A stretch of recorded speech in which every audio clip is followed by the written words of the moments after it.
It's telling me we are notifying your viewers that you are live.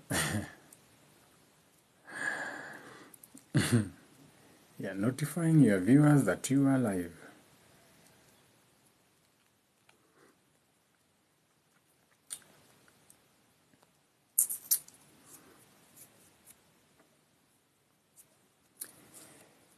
Shout out to Jogona, Brusol, Lynn, Kenyan Juice. Kenyan Juice, you should make your own juice and call it Kenyan Juice. Angel joined. We have Avery Max to the Max Mom. We have Kipso. You know what I'm saying? We have Kipso. We have Lydia, DJ Fino. Shout out to everyone who's joining the live. So we are about to start.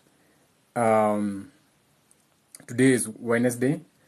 Odin's Day. So this is a Q&A. Okay, so this is a Q&A. Moyaki 7 joined. Stana is joined. Pal, Hope, Mohammed. Jerry Gitao joined. Triple One in the house. Shout out to Triple One. Tausi Coffee. So this is a Q&A. So let's get to it. Without even wasting any time, let's get to it.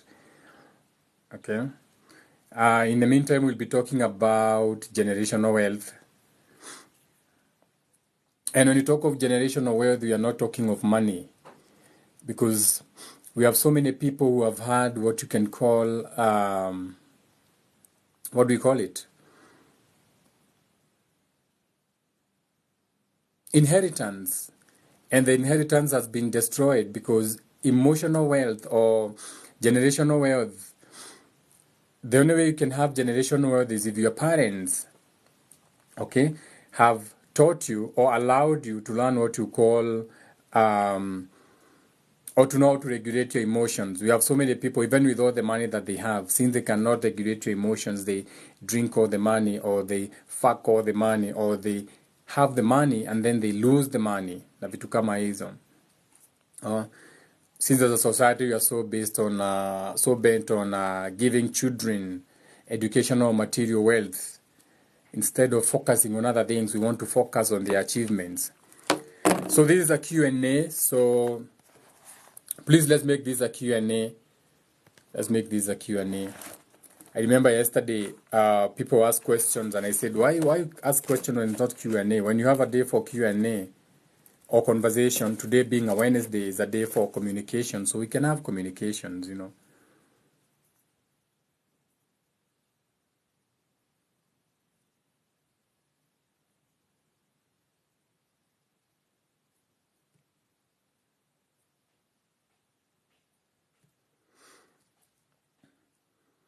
Eight for four is not an achievement.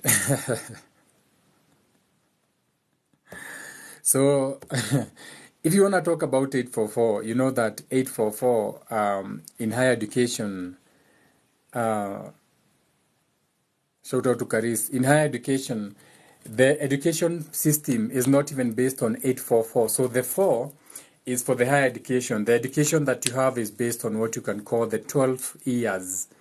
So whatever happens, you have to go through the 12 years. You have to go through the 12 signs of the zodiac. You have to go through the clock. You have to go through the 12 disciples. You have to go through the Mazaroth. You have to go through whatever you want to call them. Okay, so there's a system for that. It has even got nothing to do with you. True education, or you are to learn in this world, which is as above, so below, should be based on nature. AKA, it should be self-taught by going outside. So what you are given is an education, which is their education, their worldview, how they want you to go to school, so that when you come out of school, then you can basically just go into what you can call their system to grow for them, you know. Vitu kama hizo. Yeah.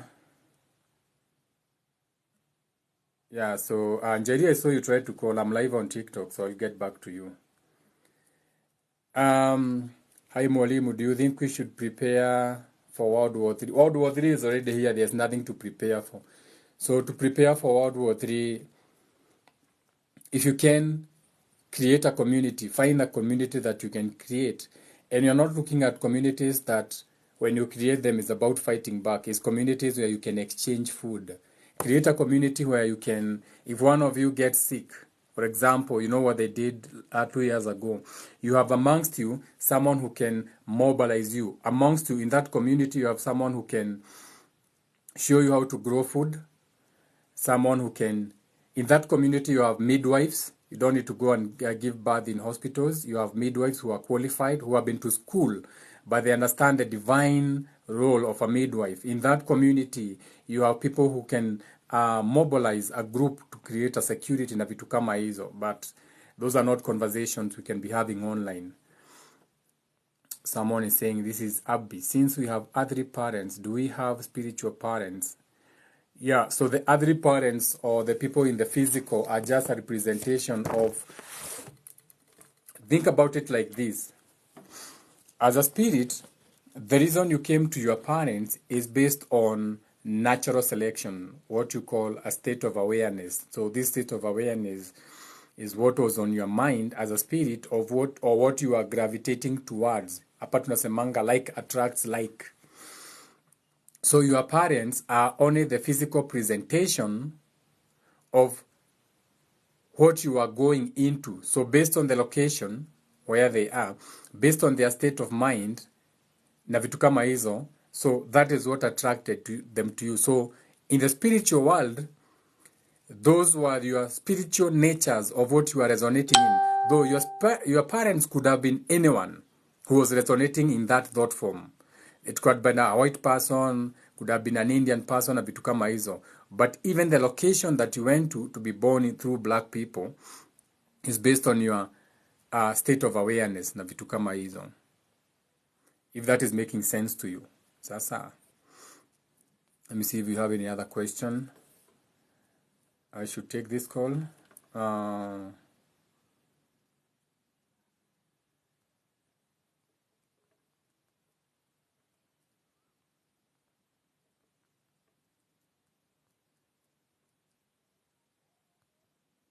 I forgot I had a consultation here.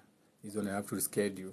Idayo, Mary Ethan, shout out to you. So this is a Q&A. So please, if you have anything to ask, it's a Wednesday.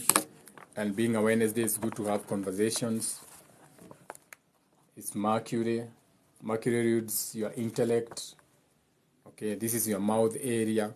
So we can talk about that.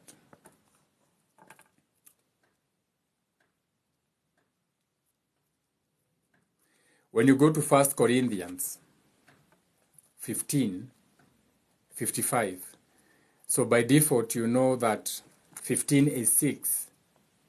But when you're doing geometry 1, 15 will be 1, individuality and having feeling about that, but that makes it 6, something that you are paying attention to. Then you have 55, which is a feeling, and 5 plus 5 is 10, about an individuality. So 1 Corinthians 15:55 says, O death, where is thy sting? O grave, where is thy victory? So this is in relation to the people who are asking about bees na vitu kama hizo.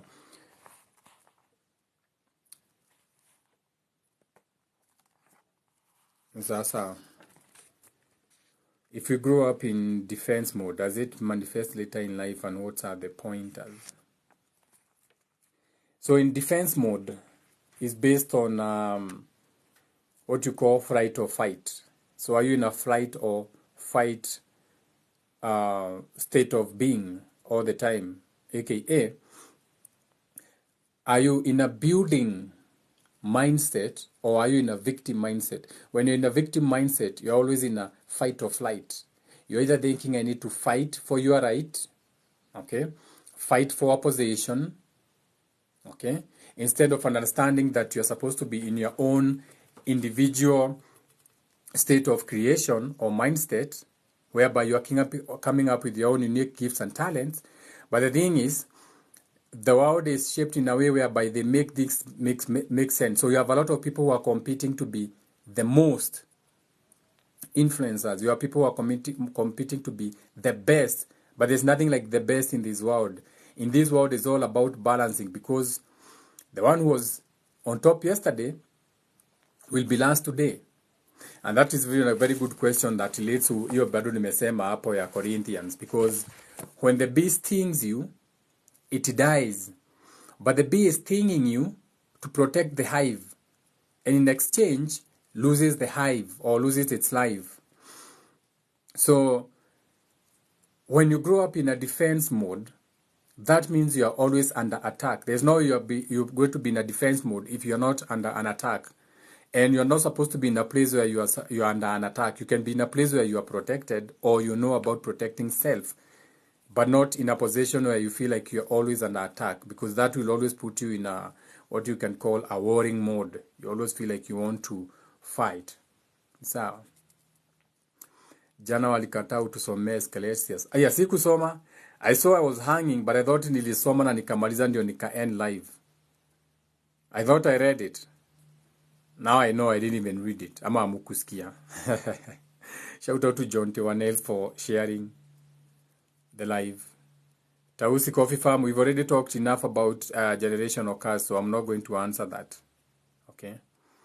Mwalimu, what is the purpose of cloning? So the purpose of cloning, every time you hear about cloning, don't think about cloning how they tell you, like cloning, because how you look at cloning. Let me sit back. I'm too bent over. Let me just sit back today and have a conversation in my back straight. Okay, let me have my back straight.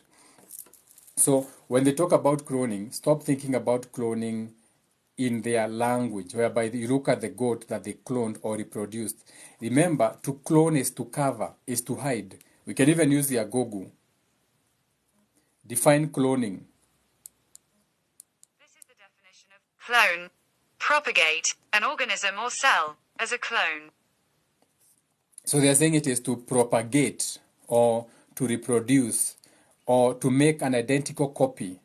And you know that when you have something that is a copy, then you are hiding the original. If you have a title D na utoe copy, ni kwa sababu unataka kuficha the original. So cloning is driven or is based on hiding something. So when you are cloning something, it's because there's something that is original that you want to keep hidden. You want to keep from the masses. Okay, so cloning is based on that. So on a deeper level, when they clone someone, like your president, then you're going to have someone pushing their narratives where the real president is kept somewhere under lock and key. Okay? And sometimes he may need to appear in public, but under protection, either drugged or broken. Okay, they have places where they break them down. So they say exactly what they are told to say based on fear na vitu zingine kama hizo. So you should be very careful with even the people that you follow out there. Okay? That is, even when they talk about cloning the DNA, it's about hiding the original DNA for another one. Sasa, John Tewanels, shout out to you.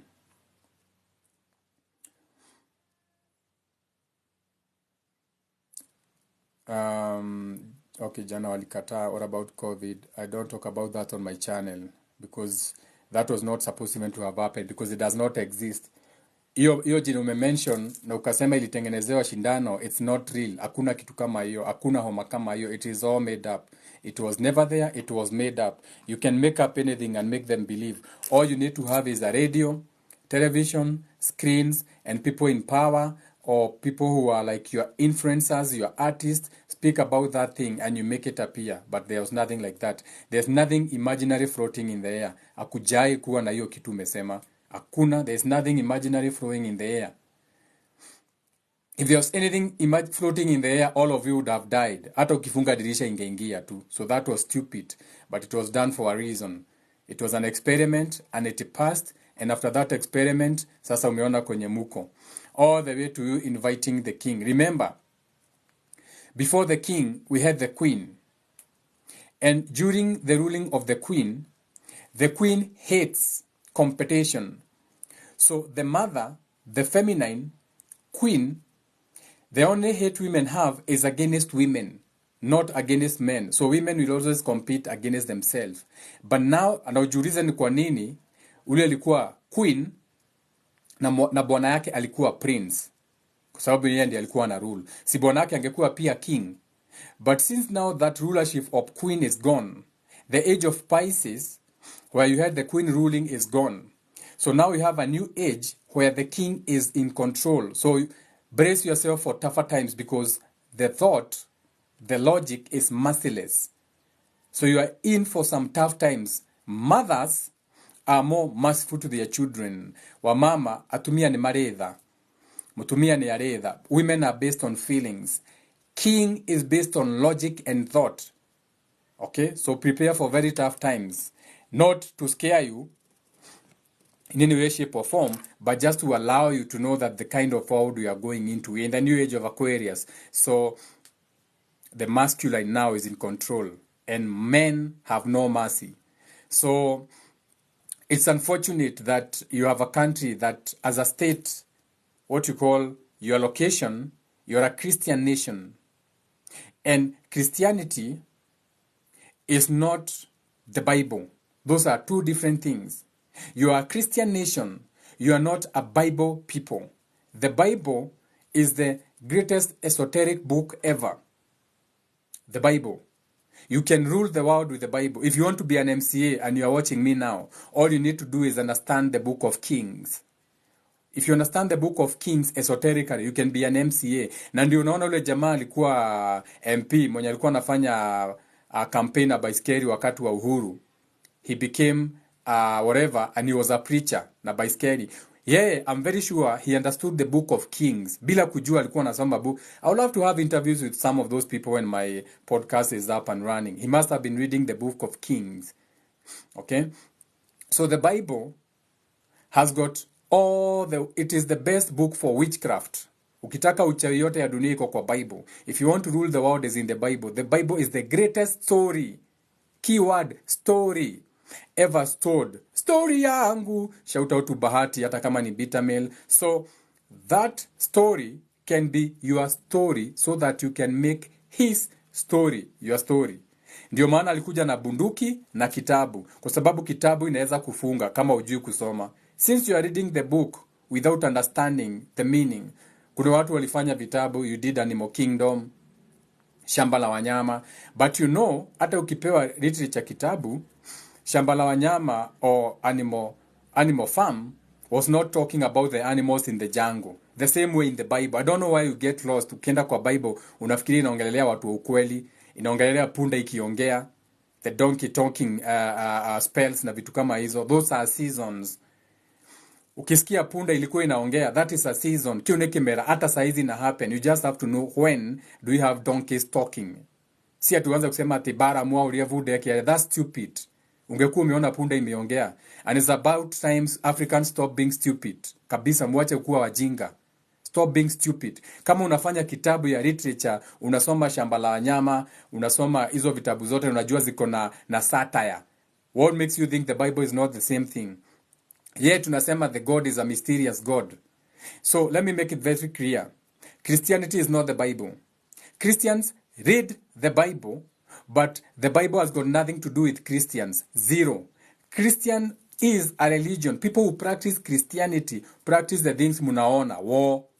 Ndio maana unasikia Christianity inaua watu na vitu kama hizo. But this is about Q&A and everything.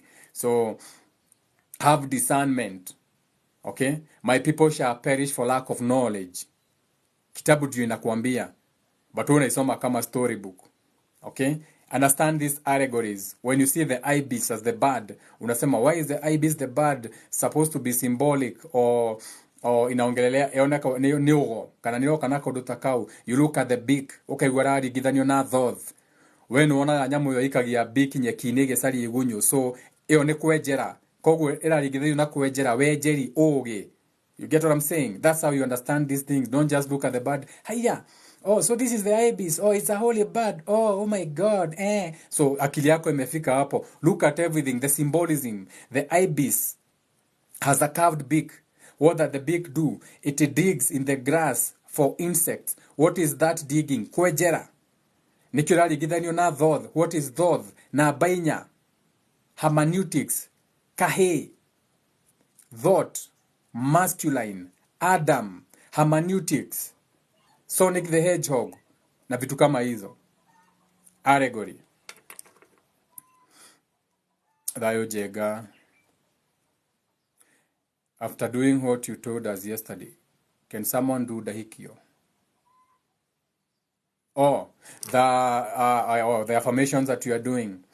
So already when you're doing affirmations with your right hand across your chest, already affirmations, you are creating new thought forms. So you are shedding the old.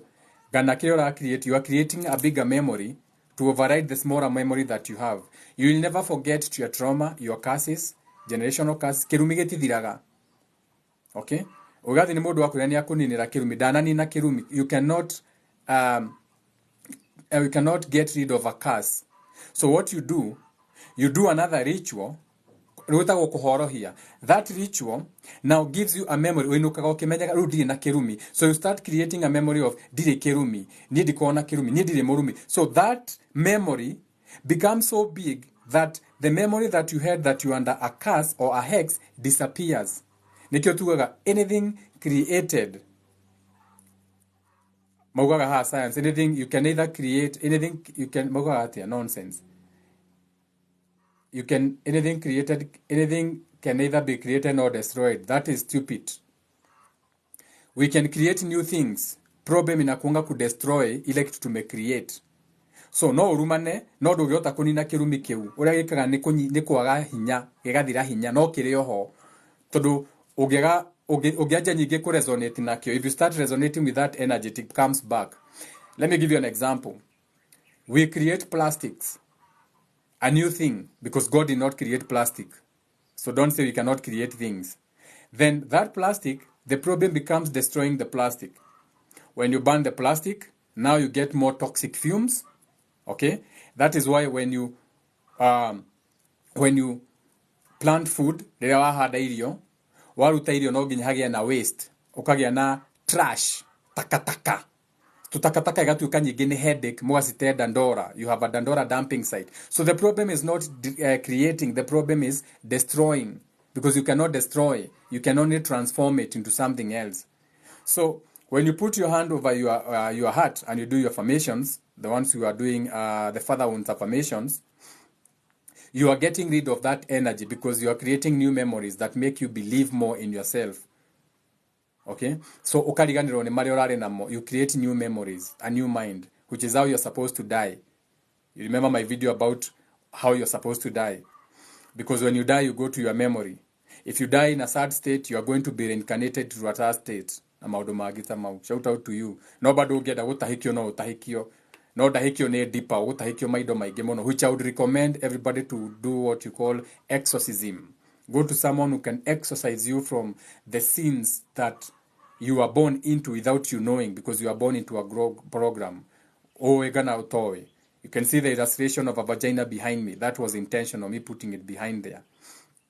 The sign behind me represents a vagina. Na vitu kama hizo. Before died for real. No one died from that thing. They told you it was that thing. Kuna mtu alikufa na hiyo story. You died from the fear. That does not exist. Okay? I know you are saying that because maybe you visited the stab tent and they made you roll up your sleeve for something. That was the intention. The whole intention was to have this inside you. So that now, when they have Elon Musk throwing the satellites in the sky, they know exactly where you are. Because days are coming where you are not going to be able to hide anywhere.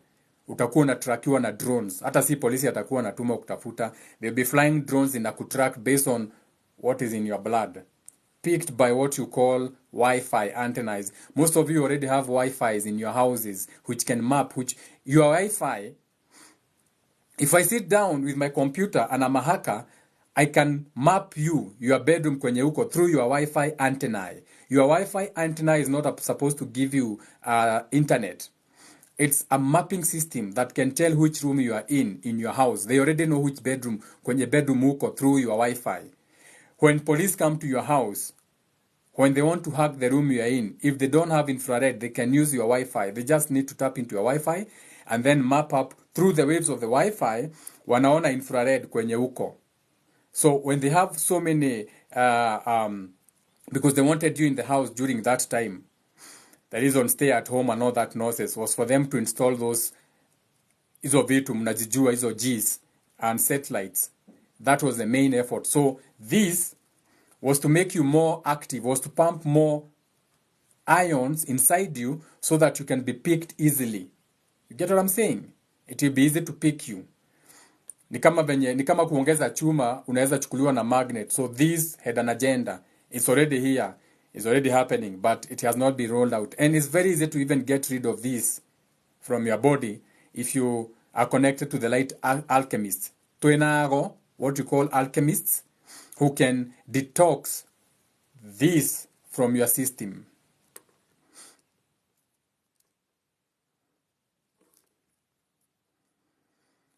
Thayo Jega, after, okay, Queen would cease fire between Israel. Gikuyu Academy. Shout out to you, Gikuyu Academy in the house. Yes, Queen would have done that. So it's deeper though. There's not even conversation for a lot of our minds. However, we can even go deep now that we have esoteric minds in the house. So that man who came to your country, okay, let me show you. Let me show you. Anyway, I don't have to show you. Yesterday, during the military parade, in that house, mnaitanga state, okay, which is a shrine. That's not a house, that's a shrine. So they brought out a flag. Amujaona your flag in so many years. That flag has number 23 on it. So shout out to Molly. That 23, remember you have talked, tumeongea maneno sana ya number 5 ama 23. Why Michael Jordan was using 23. Why unaendanga unaona t-shirt imeandikwa 23 na kufurahisha na vitu kama hizo. So 23 is an occult number. 2 is to be relatable or to be diplomatic. 3 is your surroundings. But 2 plus 3 is a 5-pointed star or a seal or a stamp or an authority or you observing something from a high point, a pyramid. So when you walitoa your bendera jana na uko na number 23, that was a whole ritual happening on a triangle. Sijui kama uliona hiyo triangle. And there's even a reason why it had to happen after the eclipse. After the eclipse, they had to visit their biggest shrine on this location. Nilikuambia the world has already been divided. Sasa unatoa simu yako, unaweka a map, latitude and longitude. Nani alichora? Who squared out the world? Ushaijiuliza hivyo? Kwa sababu si Mungu alisimama akaweka ati square akasema tuanze kupima hapa, tuweke hiyo latitude. So who did that? Who squared out the world for you? Shout out to the people who are sharing the live. So those are called ley lines. Okay? Those are called ley lines. Ley lines ni mahali popote unaendanga unakuta kumepotea network.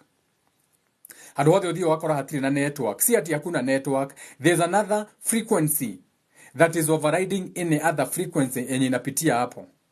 And it's also good to mention, this is why I don't like Wednesdays, because sasa Wednesday, Mercury, tunaendanga tu, I had my Mercury in Aries, okay? My Mercury is in Aries. So, right now, we can go very deep in esoteric. Na leo ilikuwa Q&A, but let's tuguzie juju.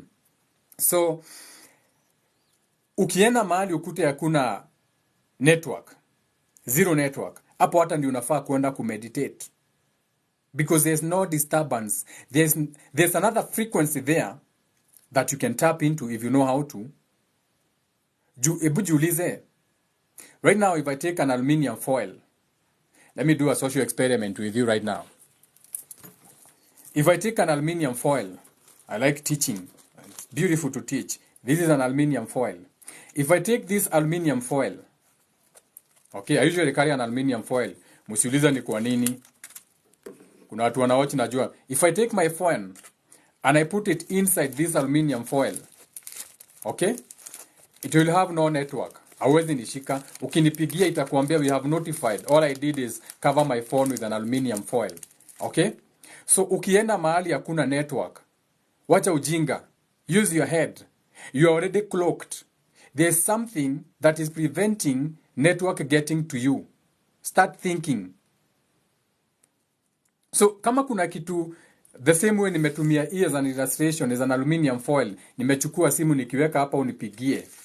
hakuna network. Na umeenda mahali unasikia ati kuna network. It means there's something that is cloaking that location. A different frequency. Because an aluminium foil has got its own frequency. This has got its own frequency. Ama unafikiria tu ni aluminium. Wacha tuulize Google. Because you are Google scholars. Let's use Google. What is the frequency of aluminium foil? According to Topra, a metal foil has a threshold frequency of 5.45 times 1014 Hz. 5.45 times or multiplied by 1014 hertz. So this is not what you are calling an aluminium foil is a frequency. Unasikia inaitwa a threshold of frequency. It is 5.45 times 1014 hertz. Now, go into your Google and study what that frequency is. Okay? Usione tu kwa nyama, atijohera kanyama na aluminium foil. There's a reason why. So, those ley lines, hapo unasemanga hakuna network, sinisha kuambia ni frequency gani na kuanga hapo. But is the threshold is not one. Let's say you have tinnitus or ringing in your ears. Okay? Meaning you are receiving downloads. Anyway, I'm giving too much information.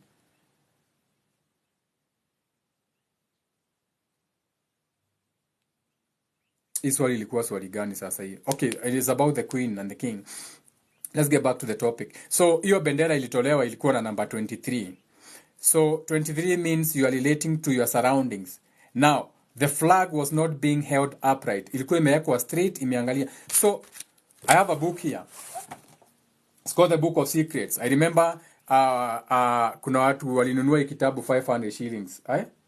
330 shillings. Ilikuwa 330 on PDF. You remember this book? The Book of Secrets. Imetolewa PDF drive. It's no longer on PDF drive. So, this book has got the symbolisms, the candles, and let's sijui kama green screen itakubali muona hii kitabu. Iko na hizi symbols. Iko na but you have to have the esoteric wisdom behind it first until you understand. You cannot just understand it unless you know what you are looking. Iko na all these symbols. Okay? When you understand these symbols, ukiziona kwa flag, utajua what they mean. So, what was yesterday's date? Today is 1st November. So yesterday was 31st. Based on their Gregorian calendar. So 31st is 4. 3 plus 1 is 4. But what is 3? Your surroundings. What is 1? Individuality. And then on that day, you bring out 23. Relating to your surroundings. Then what are they relating? The king had to relate to his surroundings, to his shrine. Kwa sababu your flag ilitolewa State House. You get what I'm going with this? And why was the king here? You know, I saw your I don't like mincing my words. Your president is stupid. You can screen record this and say, Jagamu Takawiri, your president is stupid. He doesn't have the know-how, the wisdom. Okay? You didn't even vote him. He was selected. Now, I saw him showing the king lions inside State House, forgetting that the king niye alichugua, niye alinunua hizo simba. Those are not lions. There was a story, it's a mythology story. Watu walikuja wakapewa farasi, na hiyo farasi ilikuwa na watu ndani. So, State House kuna masimba, kuna vitu mingi sana. I've been to State House. Don't ask me how, I've been there. I go everywhere. I've even been there physically, watch spiritually. So, there are some things. Anyway, apana, this is a Q&A. That's forbidden knowledge. And there are some things watu wafai kujua tunajua.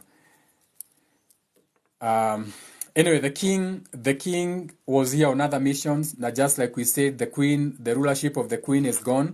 Na mutaona sasa,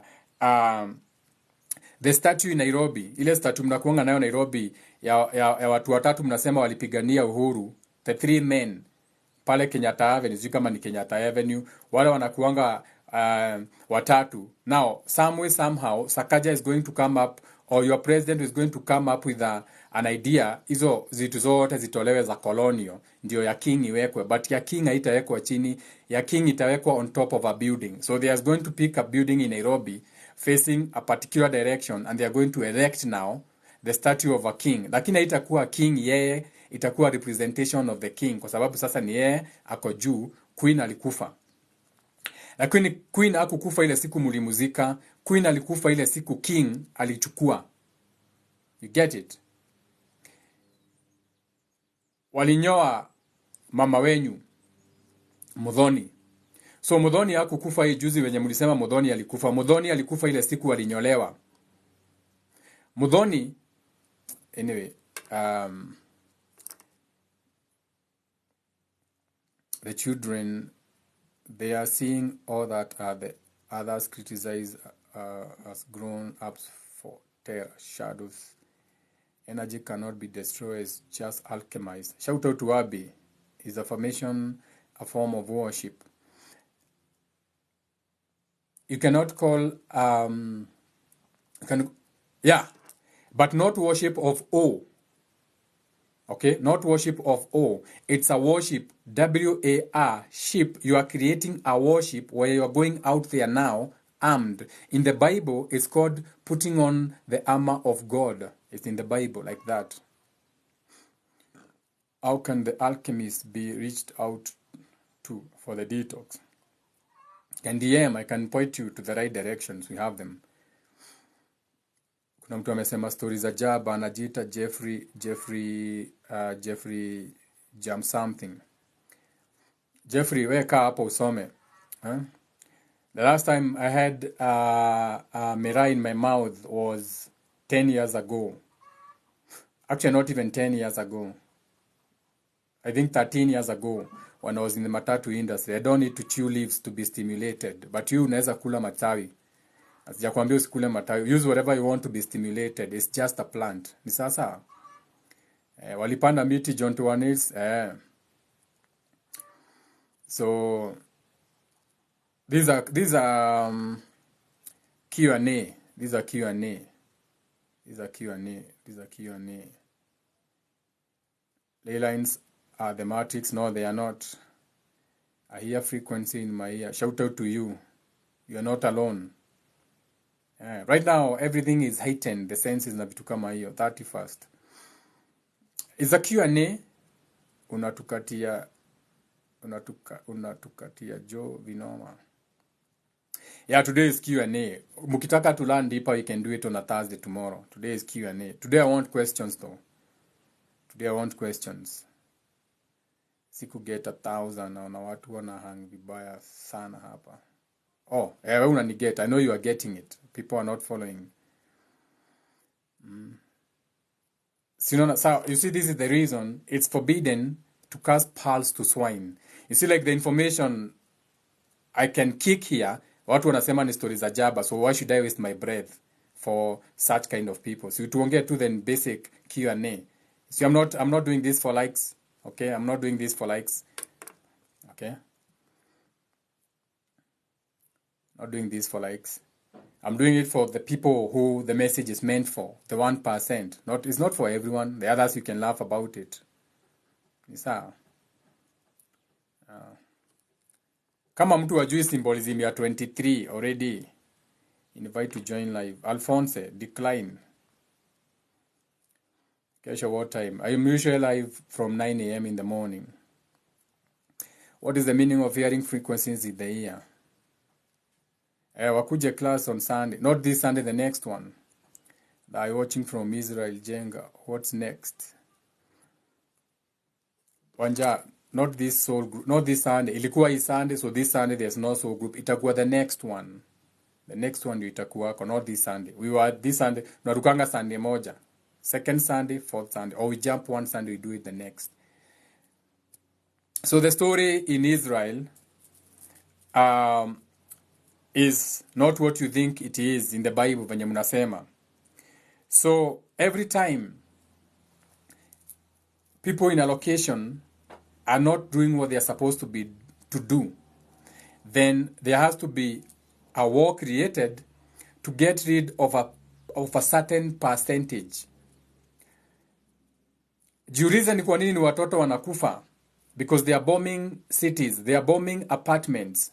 In the Bible, walisema kill the firstborns in every home. Now, for you, kwa sababu hujui kusoma kitabu, ulifikiria firstborn ni watoto walikuwa wanatembea wa ukweli. No, a firstborn son is a thought. Okay? A masculine thought, an idea. So, killing the firstborn was killing the first idea, the first thought form that was coming based on what was happening. So, before watu wakuje kutoka Hamas, juu hakuna watu walitoka huko wakaingia huko, everything is planned. Okay? So, before that, and it's even in the Bible, coming from the air, it was, anyway, don't give, so, there's a thought form that is going around the world. An awakening thought form. Okay? It's a thought form, an awakening thought form. So that thought form has to be replaced with a Moses, a story of a river, a descended baby boy. Okay, let me just go deep now. So, when you have a thought form, thoughts, Gikuyu, what you call Gikuyu, hermeneutics, Adam, masculine. It gets things solved very quickly. However, the best way to manifest anything or to create anything is through the feminine, Mobi, Eve, the feminine side, the females. Now, when you have a thought form, the awakening that is happening of the Aquarius, niho okasia nasisokie maithe mao itini cio thamaki, maithe keyword, maithe thought form logic, Adam hermeneutics, mama soki itini ciao cio thamaki, that cannot be allowed. That thought form cannot be allowed. So you have to kill the firstborns or those thoughts. But to kill them, we have to create a world whereby everyone is in fear and in a lot of emotions, which is a low vibrational energy. Fear, emotions, story of Moses, being put in a basket, aka, kumbuka Moses ni a boy, ni baby boy. So from a man, now we have a baby boy, a descended thought form. From the masculine, the boy, the man, we have a baby boy. So it's a baby boy, a descended thought form, but it's put in a river, in feelings. So right now we are going to have someone come up with a solution. The UN is about to wake up now. Okay? So watasema, tuko na UN, tuko na all these countries, na is not able to take care of the war. So they are going to go back to their drawing boards, keyword, come up with a solution, and create a body that will be in charge of, watasema UN is no longer powerful. But that beast will be the UN in disguise. Sijui kama unaona venye wana update the story of Moses. We are again in that story of Moses, but lazima inge happen when the sun is moving into Scorpio, or what you call the Scorpion King. Riwada isire nyoba ya Kanana. The sun is in your dick and pussy area, if that is how you want to understand. So the sun is in a place we are going into fall season. Naone jakarana nisirajire wita mahuti. Okay? Fall season, separating, so we are getting cold. So that is why you have sales. Black Friday. It's about connecting. So we are in a time where we are deeply connected, deeply fixated in our emotions and feelings. So they have to fight or create that fight around that time. So we are deeply fixated in our feelings. But the only way we can be saved is if we have a Scorpion King. Ndio maana movie kama Scorpion King inatoka around this time. It's not a movie. Hakuna kitu imebadilika from the old times. These energies are updated. The same way una updating simu. Wewe ndio ulikataa ku-update yourself. Umekataa ku-update even your culture. Wathi wa kurani wogagirwo oge. Onogo ni updateagwo. Oge ni updateagwo. So they are updating their systems, but wewe ndio uja-update. Wewe ndio unafikiria sasa unasema unajua in the Bible. Shut up. What Bible? Is today updated today. Ukiangalia hivi wana update the queen king amekuja, ukiangalia hivi wana update, lakini wewe ushike kwenye kinaendelea. You get it? This is a Q&A. Someone is saying just dive in. I don't want to dive into that lecture. It's a Q&A today. I'll stick to my roots. I want to connect to you. Okay? I want you to ask the questions. Ask questions.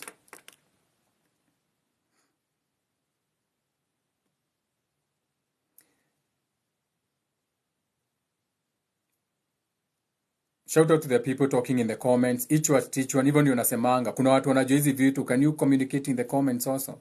Chanueni ya watu bado kwa comments. Chanueni ya watu kwa comments. Keep talking in the comments as we continue.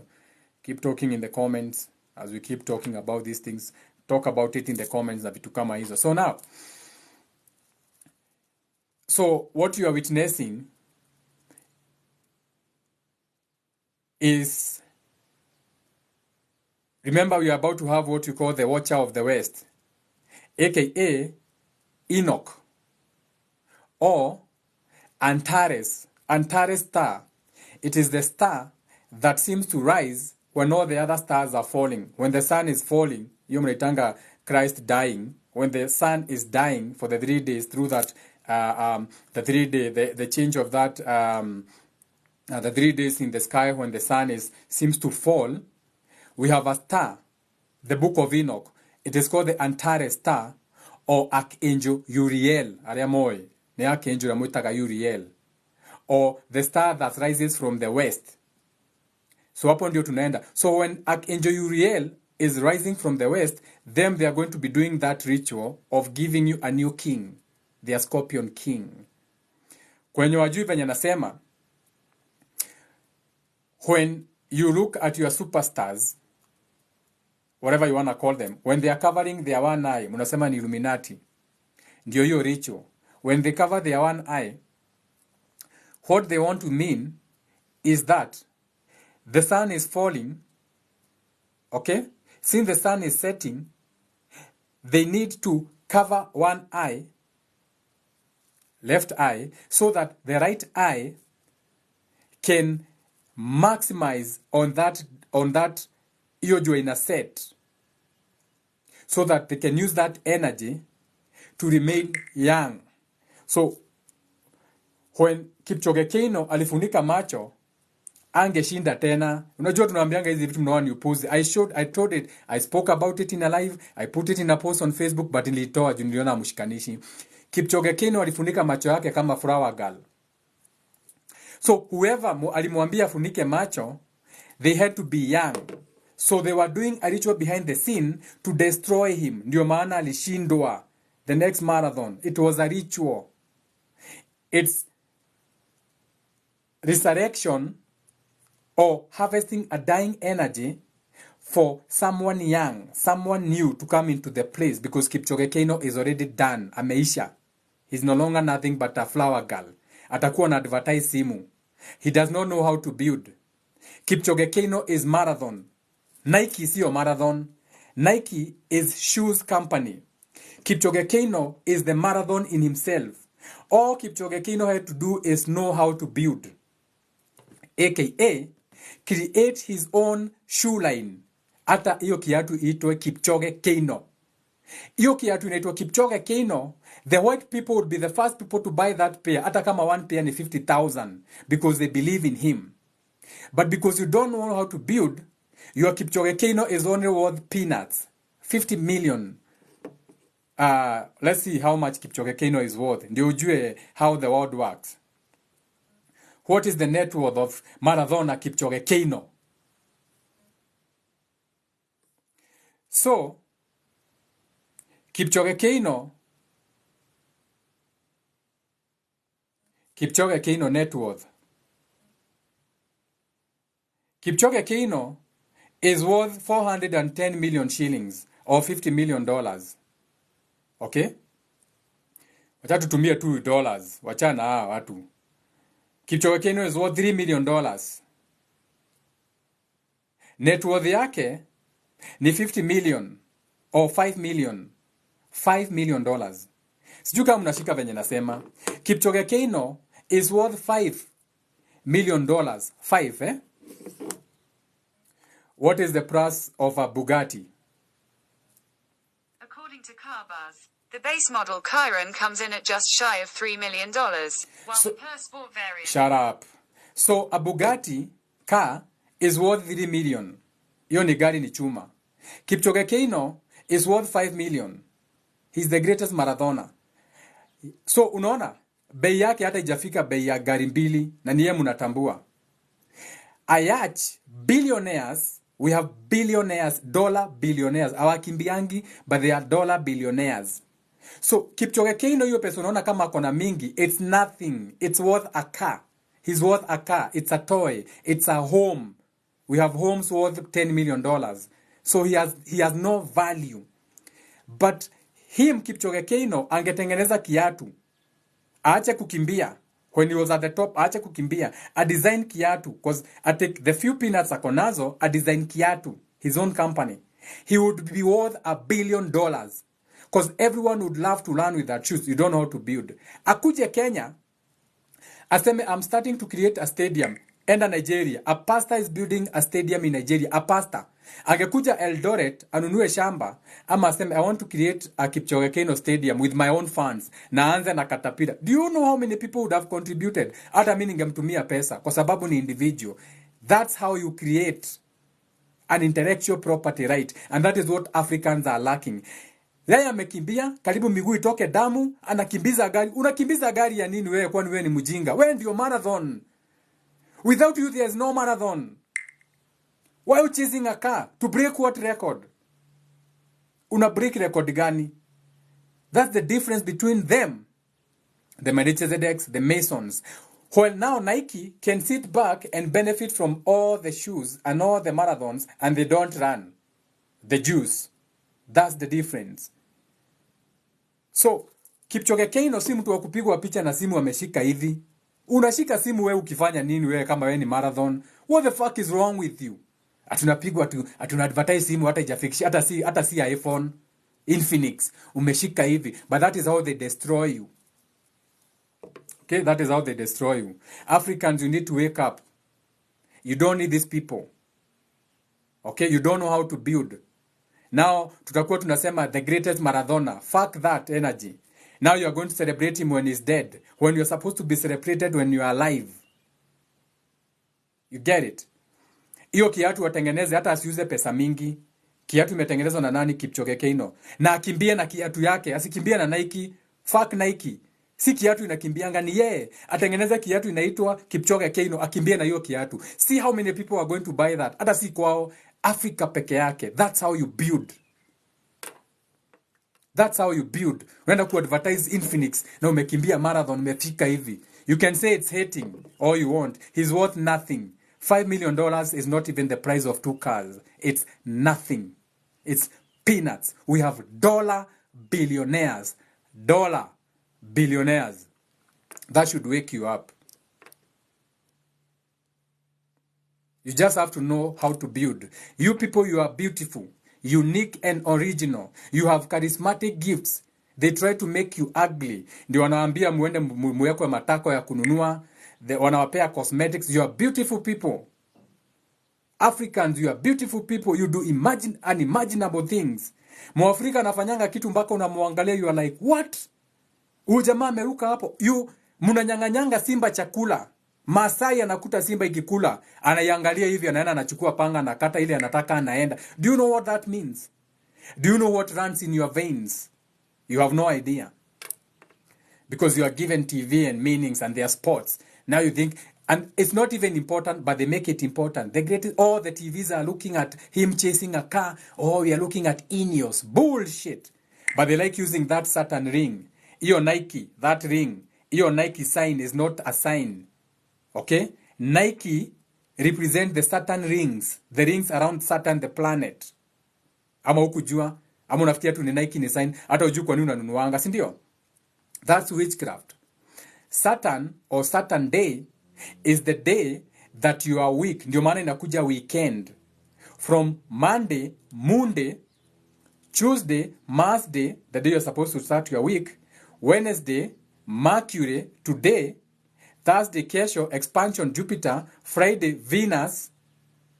Saturday, Saturday, the day that you are weak, Saturday and Sunday you are weak. That is why inaitangwa weekend. So that day you're supposed to rest because it is your mini Ramadan, it is your Sabbath, Nemotu Aroru. It is the day that you are not giving much. Unafikiri ulipewa weekend for no reason. Okay, yeah, they understand that those days you cannot give anything to them. Those are your days to rejuvenate so that on Monday you can build for them again. Those are the days of the week. Sunday, the day of the sun, the day of individuality, the day you are supposed to be expressing yourself to the world. That is why Sunday unavaa Sunday best. Uvangi juu ni siku ya kanisa. It has got nothing to do with the church. It's because on that day, whether you like it or not, even the animals ginyaborisi ya kuogisiro ginyagoko, kila kitu nakuanga imechangamuka because you are receiving directly from the sun, your solar plexus, your Christ consciousness, your individuality. On Monday, that is why you say Monday blues. Monday is ruled by the moon, the influence of the moon. So on Monday you have Monday blues. You don't want to do anything. Everyone is emotional. Tuesday is red. Mass day. Taking action, passion. That is why on Tuesday, hata takataka inaokotwa Tuesday. Tuesday hata kuna kuanga na jam kuliko Monday. Wewe hata hujai jua.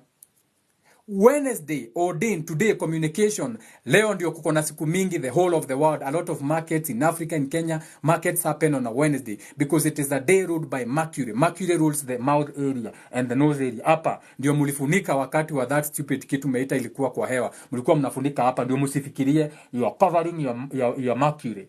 So that you don't think, so that you could not understand what is happening on the ground. Kwa ground things were very different. But since you had covered your Mercury, you could not communicate. Museme hiyo ni ujinga. By the way, kitu kama inapitishwa na hewa na nikienda kwa nyumba natoa na si hewa inakujanga naona. That is why you had to cover your nose.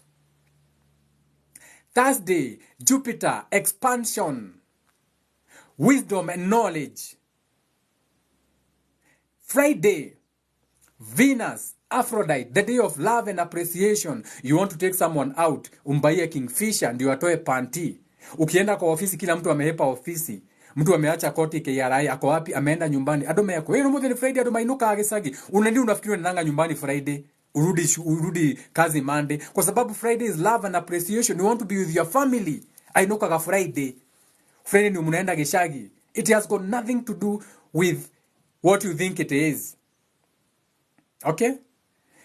So you have unique gifts and talent whereby they sit back and observe what you are paying attention to and what you are doing. Or tunataka ku crash, eh? We should be at 70,000 likes. Mekuwa dark.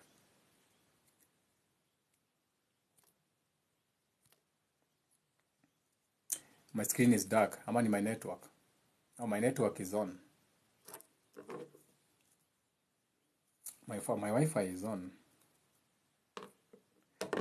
No, I can see comments. Someone is saying, wow, that makes sense. Oh, you're back. Oh, that one messages. Yeah, Mount Kenya is cut in two. The equator cuts in the middle from the east to the west. We really need to wake up. A shoe for our landscapes, our grounds here in Africa. Talk about Andrew Kibe, Africa. Yeah, Africa is a very beautiful thing that Kibe came up with. Now, everything is created in the occult for it to last. The Y represents what you call the yod or the yoke. Kila kitu nafaa kuwa na spirituality. Tusianzishe kitu just for no reason. Define Y in the alphabet. According to Wikipedia, Y, or Y, is the 25th and penultimate letter of the Latin alphabet, used in the modern English alphabet, the alphabets of other Western European languages and others worldwide. Give us a meaning. So Y, kwanza ukumbuke Y ni 7, because it is the 25th letter. Okay? It is called a semi-vowel. Now, Kibe, Africa is a very good thing. But Africa means a land of a lot of heat.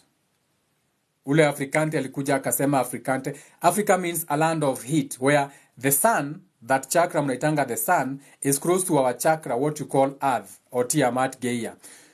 So since our planet, the fourth house, or our planet Earth, is closest to the sun, our location, Africa, a land of many heat, inaitwa hivyo. So ukiita ya Africa, starting with a Y, 7 and up, and then when you are launching, you're supposed to wait for days. You're supposed to wait for the right astrological time to launch. Either an equinox, a solstice, an eclipse, kwa sababu that is how you're supposed to do it, as above so below. Si ufanye tu na ogeshagi yako hapo Kibe. And Kibe, we used to talk with Kibe on Twitter. Then one day we had a disagreement na akaona because for him it's clout, because even Kibe is about to crash. I'm sorry to say so, but Kibe is about to crash really badly. Atabaki tu na hiyo Africa. A lot of your celebrities are going to crash this whole of this month, November. A lot of them are going to crash. It's crashing system, crashing time, unfortunately. Na ndio maana uliona hata hakuenda kuchukua award yake alitumana. Because if he had faith in him, he would have cancelled everything to be there, hata kama angekuwa number 2. But because he was not sure kama angewin, alitumana achukulia award. There was nothing more important than what you are building. Kama una create Africa, and you're not there to receive your award for best, whatever award it was in South Africa, then you failed. You know, may I tell it as like it is, you failed. And if you don't have faith in yourself, especially during the Scorpion season, it's time for you to crash, unfortunately. So, Africa was a very good thought form. He can still salvage it if it salvages around January, or what you call Capricorn.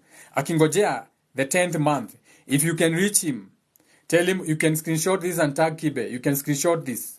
You can screenshot this. Kibe, if you are watching, for Africa to go where you wanted to go, you have to reinvent your Africa when the sun is going into Capricorn, or when the sun is going into what you call the 10th house, which will be beginning of 21st of December, when the sun moves into Capricorn.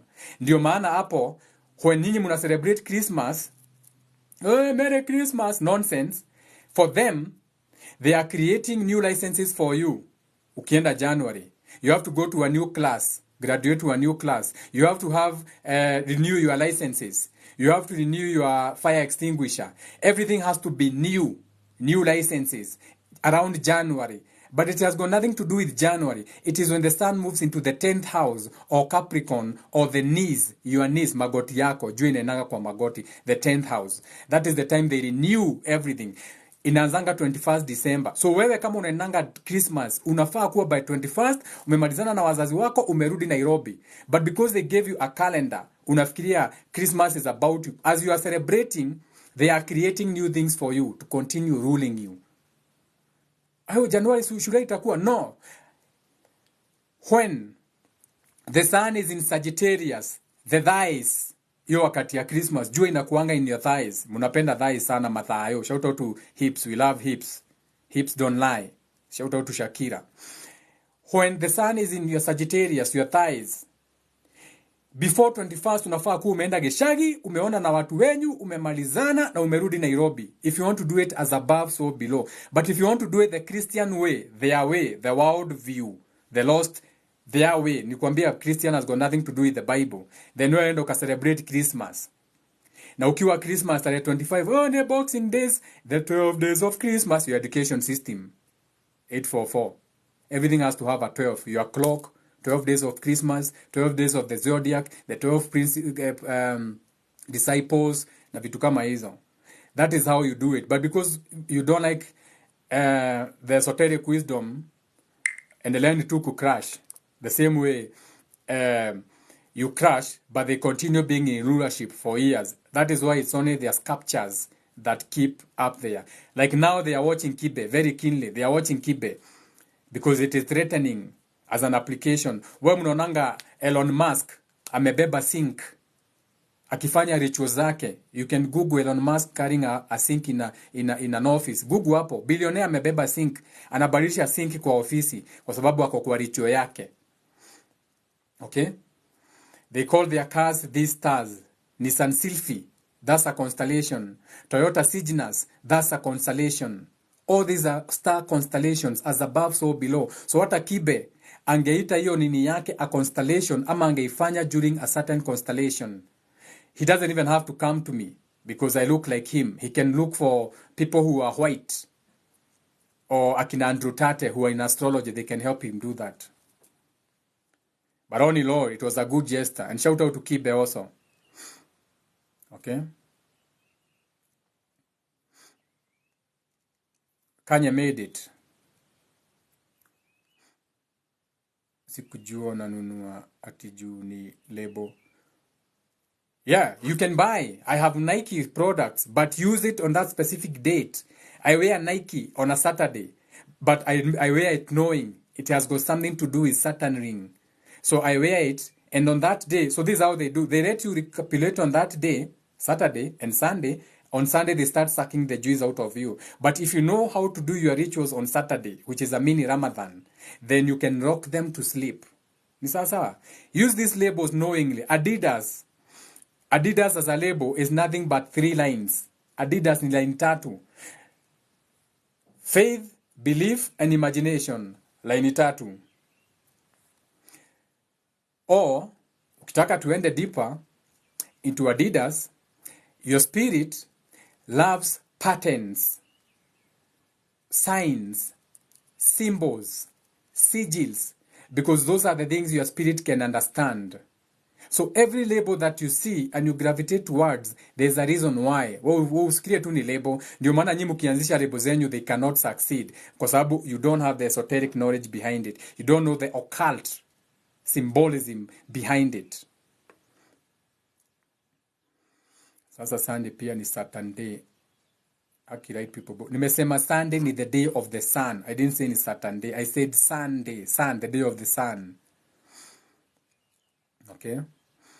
Give me Mongeki vibe, our ancestors vibes, but not white men book. Siwende kwa wao unasema your ancestors. Unafikia mimi naongea about the ancestors because I'm kuambia about, did I tell you about their books? Nimekuambia about their book. Kuna mali nimekuta kitabu yao. Malkia, did I mention their book?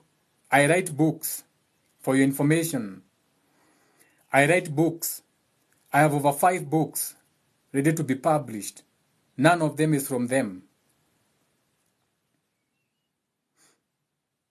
And who even said your ancestors were the real ancestors? Nani mekwambia your ancestors are the real ancestors? If they were the true spirit ancestors who are powerful, how comes you are not powerful like them? If it was inside you? How comes you are not powerful? Them, they are powerful because their spiritual ancestors are practicing true magic. They're practicing true magic, true wisdom, true esoteric knowledge, as above, so below. That is why they are powerful. That is why they're in the seats of power. It's not because they are special. They don't know shit. And to be really honest, their magic is weak. Their magic doesn't even work. It works because you believe. The marathon does not work. It works because you believe it works. Their magic is weak magic, but it works because you follow it. Where attention goes, energy goes. Their magic is weak magic.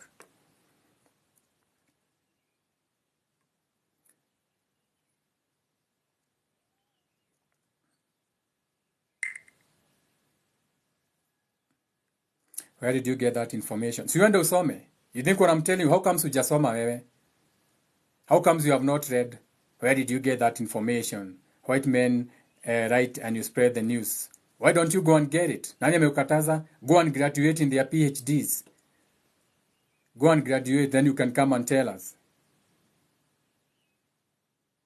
Sasa, Jenga, please tell us about the children ritual. Is this going on in Kenya?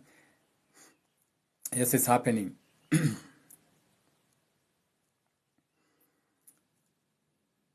Go and read their books. Sasa, go and read, get a PhD, come and tell us. You can open the page, you tell us about their books. Okay? Me, I'm self-taught. Ask the people who know me.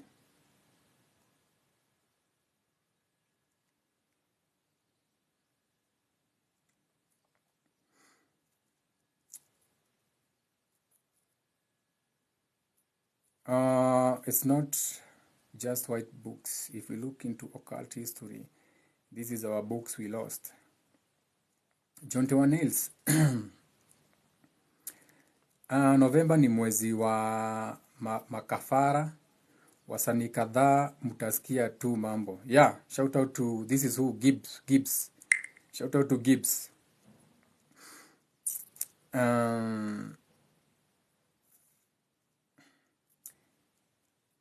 Is it true Jomo is the name of a star in Kikuyu? Yes, it is. What about Adidas? I spoke about Adidas as a 3-9. What is your view on forgiveness? Forgive people. When you forgive, you're practicing gratitude on yourself. When you forgive, you let go. Practice forgiveness. But don't be humble. Be modest. Not because you forgive people and then they can abuse you. Don't allow that. Sasa. So we should use these symbols on our businesses. Hakuna mtu amekukataza.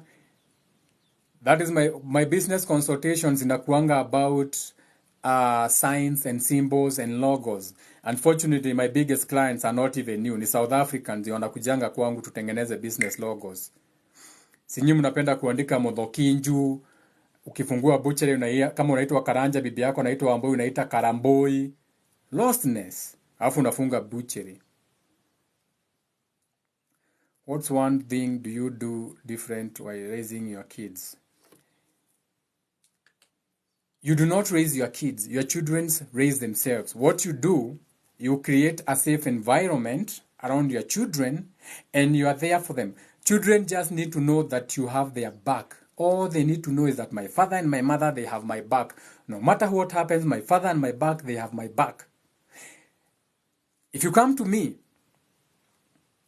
to tell me anything about any of my children or any of my children that I'm going to have, the first thing I do, I side with my children. I don't care who the fuck you are. The first thing I do, I side with my children. Na mwambianga, wait, ebu enda kando kwanza. I don't want to hear your story. Tutadiu na wewe baadaye. So, amefanya nini? Okay. Nice. Okay. Sasa, yeah. I'll have a conversation with them. Then I'll go and I'll have a conversation with them. But they have to know that I have their back first. I'm going to reprimand them. Teach them why that was fair or not fair, but at no point will my children ever see me as their enemy. Ever. That is why when that person was dying, he asked his father, Father, why have you forsaken me? You should never forsake your children. Whether that is the thought form or a real thing. Sasa, this was supposed to be a Q&A. Sasa nimeanza kufunza. Started teaching. This was supposed to be a Q&A, not teaching. I don't want to teach today. Sasa. My husband died on October 7, buried 12, and acquaintance on 7th March, buried 17. What are your thoughts?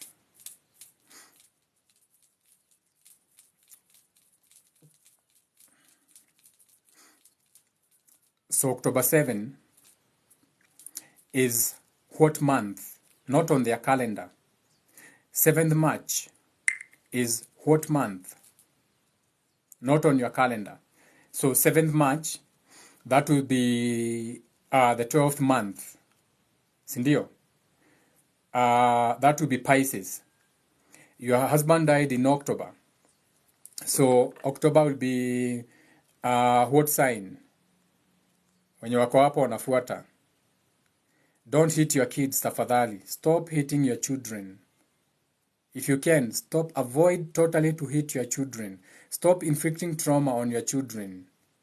Wacheni kurudia these generational traumas and curses. We were talking about them yesterday. Daddy issues na vitu kama hizo. Stop doing that. Children do what you do, not what you tell them. Unaweza waambia hiyo yote na wachape, they still do what you do. So you become the best example. Stop shouting at each other in your homes around your children. Okay? Let children learn. Ukienda outside in nature, animals learn from observing other animals. What is my mother doing hunting? There's no language. They observe. they learn. Let children observe you and learn. Wewe unashikanga kitabu ukifika nyumbani, huwezi shinda unaambia mtoto, "Unafanya homework." Hujaishika kitabu. Wewe usomangi anything. What makes you think the child is going to pay attention to a book? I have a bookshelf full of books. My daughter now has a reading culture. Every day she reads 2 books. She's even reading more than me. She finds me reading the Bible. She let me, "Can I read your story?" Yeah. I write storybooks, children books. She writes my own storybooks. Okay, I write stories. She's the first one to read my storybooks. Be an example. It's not that difficult. Most of you left books the moment you left school. That is why they say if you want to hide something, hide it in a book. They know Africans don't read. Okay? Children observe you. Would you encourage a parent to enroll their children in football club instead of reading at school? Yes, let them get out there. Not for football, but to know how to interact with their age mate. Children don't go to school to learn school. They go to school to learn how to relate with children of their age group. Ukipeleka mtoto shule usikia tunampelekanga asome shule vitabu. Vitabu ni, as a by the way, they are learning to grow amongst their age group, relating amongst their rika yao age group. Marika. Adoa nioge muno. They knew that you used to grow up in those groups. Jama, Marika, age sets. So to give you their age set, they put them in a school education to teach them, to serve them, but they make sure they go at the same age. Negada makore at their own age, at their own generation to serve them. Children go to school to learn how to relate with each other. My dad died on December 6. We buried him. No. It has gone nothing. Those are the wrong questions now to ask. Kwa sababu mulipanga mazishi after 9 days. Alikufa 9 mkamzika hizo 9 days. It had nothing to do with the dates. Ni sasa. Those are not the questions tunataka kujibu. Don't think that it had any significance, meaning your dad didn't die. Your dad left this body. Your dad was transformed. Your dad could no longer use this vessel. Your dad could no longer use this flesh. Your dad could no longer use this human body. This is called a human. This flesh is like a moth attracted to the light. Ni unaitwa hue. Hue means color. Human. Man is a mentality. So a spirit, ikikuja the third dimension, this world, the biggest flesh inaweza inhabit hapa ni humans. So there'll always be bodies, hizo NPCs hapa. This is something you picked. You went somewhere as a spirit, you picked a heart. Unasikianga huyu ako na roho mzuri, kwani kuna mwingine alichukua roho mbaya. Ulienda ukachukua roho somewhere. The first thing you formed, okay, your emotion, the first organ you form is your heart before your brain, your fourth house, your thought. Okay? Then you gathered your lungs. They come and they connect in your tree. Your body is your tree. All these lungs, they are not yours. Your organs are not yours. Ndio maana unaweza peana figo. An organ means anything that is self-sustenance. Your heart can survive outside the body because it's an organ. It's a self-contained thing. As long as it can breathe, na itoe, inakula na inatoa, inakula damu chafu, inatoa safi. Your liver, inaingiza kitu chafu, inatoa safi. Anything that can regulate is called an organ, a self-contained thing. Your skin is an organ. Ndio maana inaweza hamishwa. Unaweza tolewa ngozi matako, ipewe mtu mwingine. Grafting, skin grafting. So anything that is an organ can be borrowed. So it's not yours. You borrowed organs. That is why you can have an implant. Unaweza omba mtu roho na akupee figo. Because it's not yours.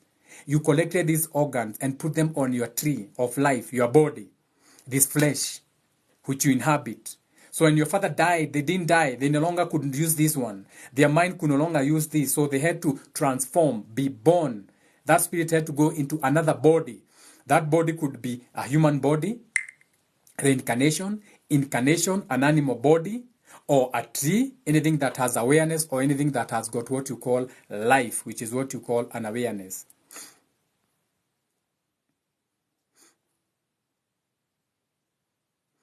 Is hell real? Yeah.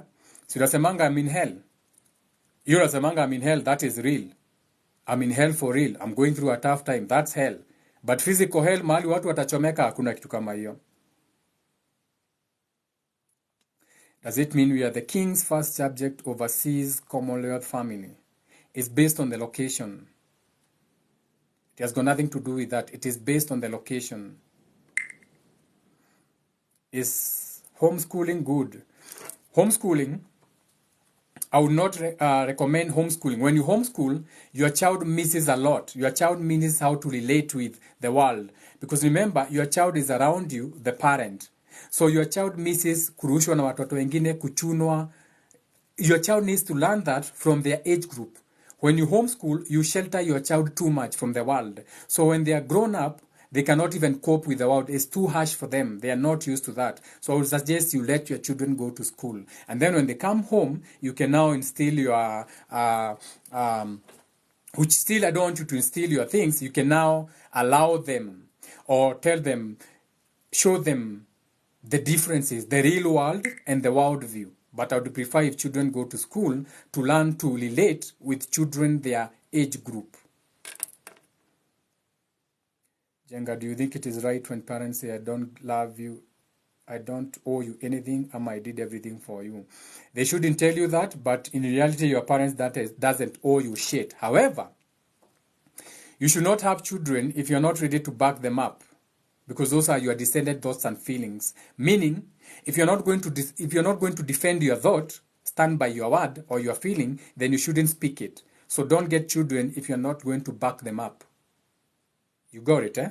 Yeah. So it is wrong when your parents tell you they don't give a fuck about you, because you came through them. You choose them for a reason, but maybe you choose them to learn that reason that they don't owe you anything. Colonization ejaisha. I'm a Capricorn on the Gregorian calendar. What is my sign on the lunar calendar? You cannot be a Capricorn on the Gregorian calendar. What you been on the Gregorian calendar?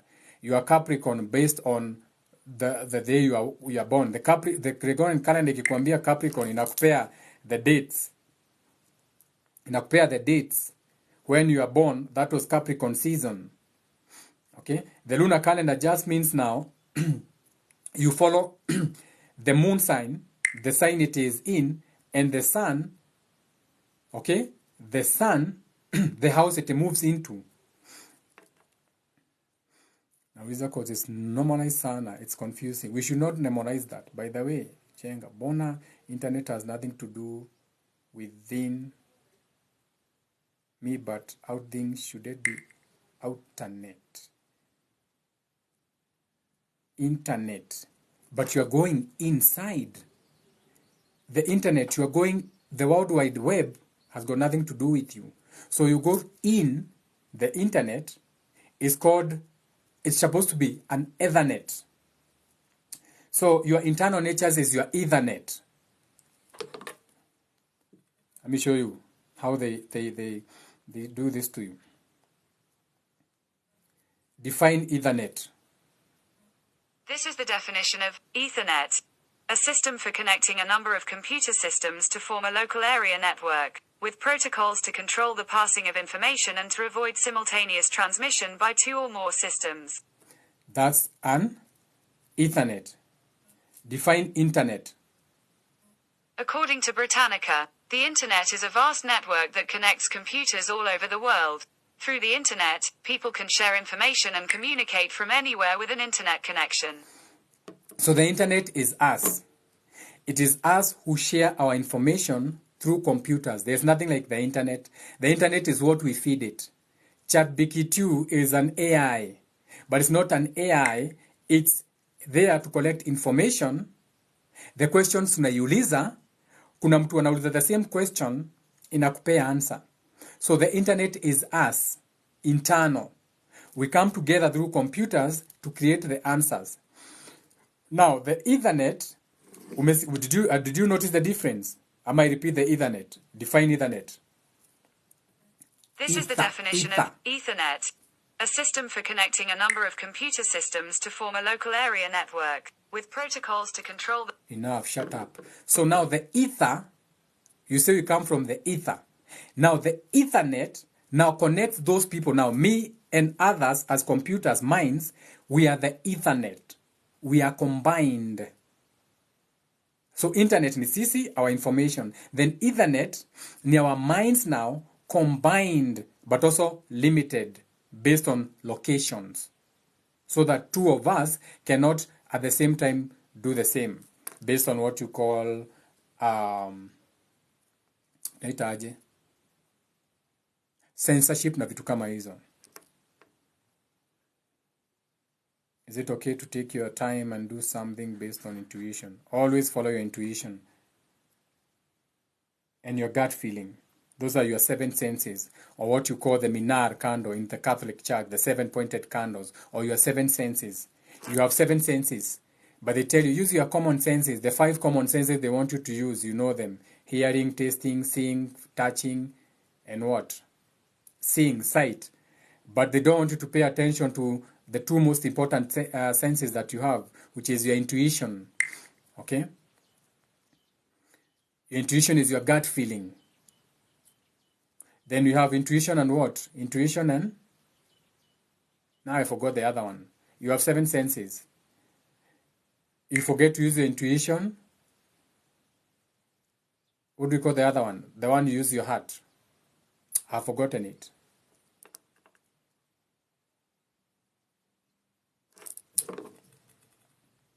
Seven senses of the body. How many senses does the human have? Name the 7 senses. According to JHU Press, Johns Hopkins University, it doesn't take much reflection to figure out that humans possess more than the 5 classical senses of sight, hearing, taste, smell, and touch. Because when you start counting sense organs, you get to 6 right away. The eyes, ears, nose, tongue, skin, and the vestibular system.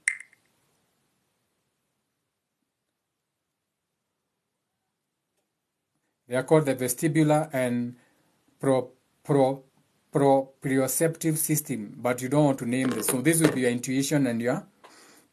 There's another one.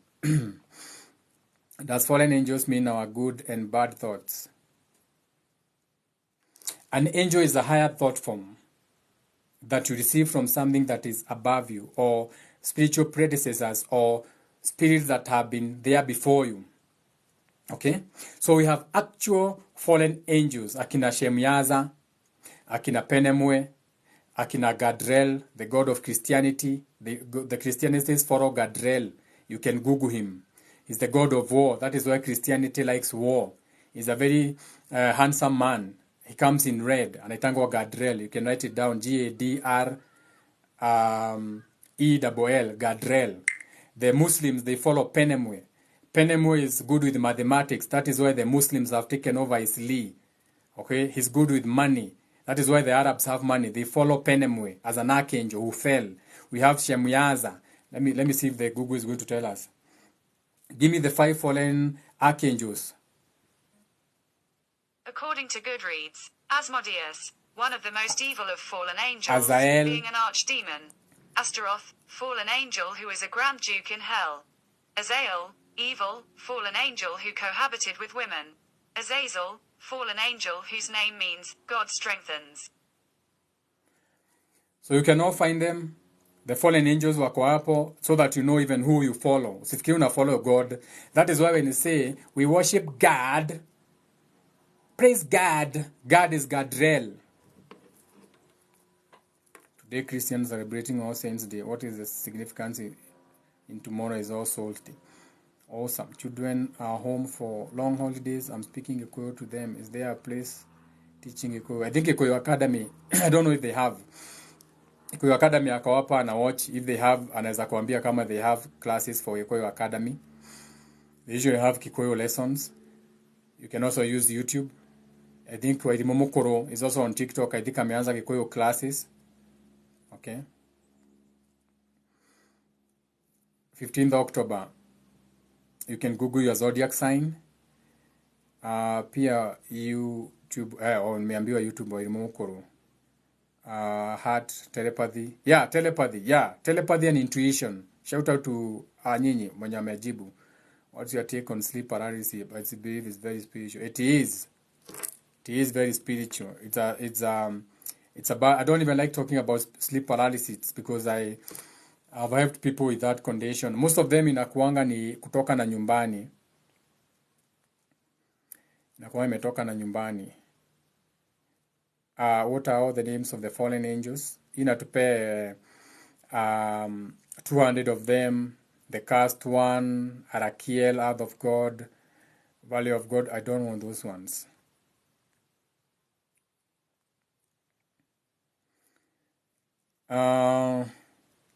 Q&A. I've realized this is a Q&A. So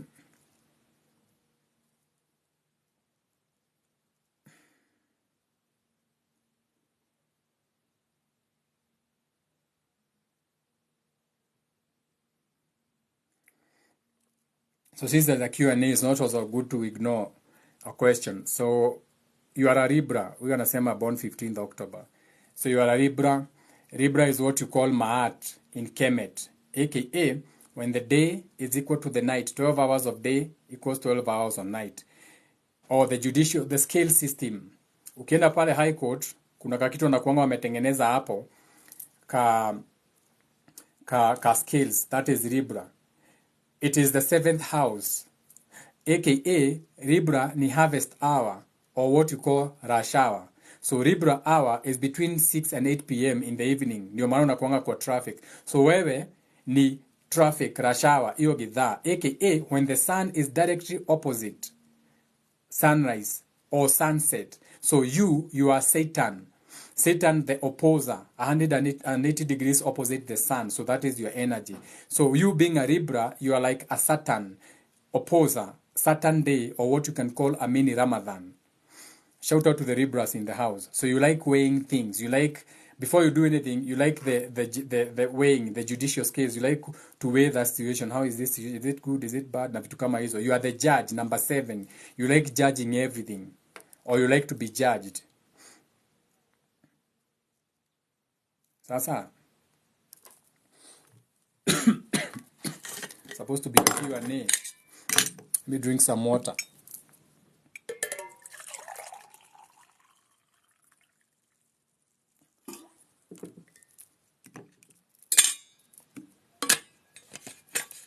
So I'm drinking water because the people who've been throwing hexes at me have joined the chat. And now because you have joined the chat, I have let 2 of your spiders get away intentionally. Nimeziona, I've seen your 2 spiders, I've noticed, and I've let them go away intentionally. Since now you know what I'm speaking about, the 3rd spider you send my way, I'm not going to allow it to go away. So umeshika venye nimesema. Now continue at your own risk. Shout out to the heart. How do you protect yourself when they attack you in your sleep? Wewe wanakuja usiku, for mine they even come during the day. They have just joined the chat. That umeona nimekunywa maji.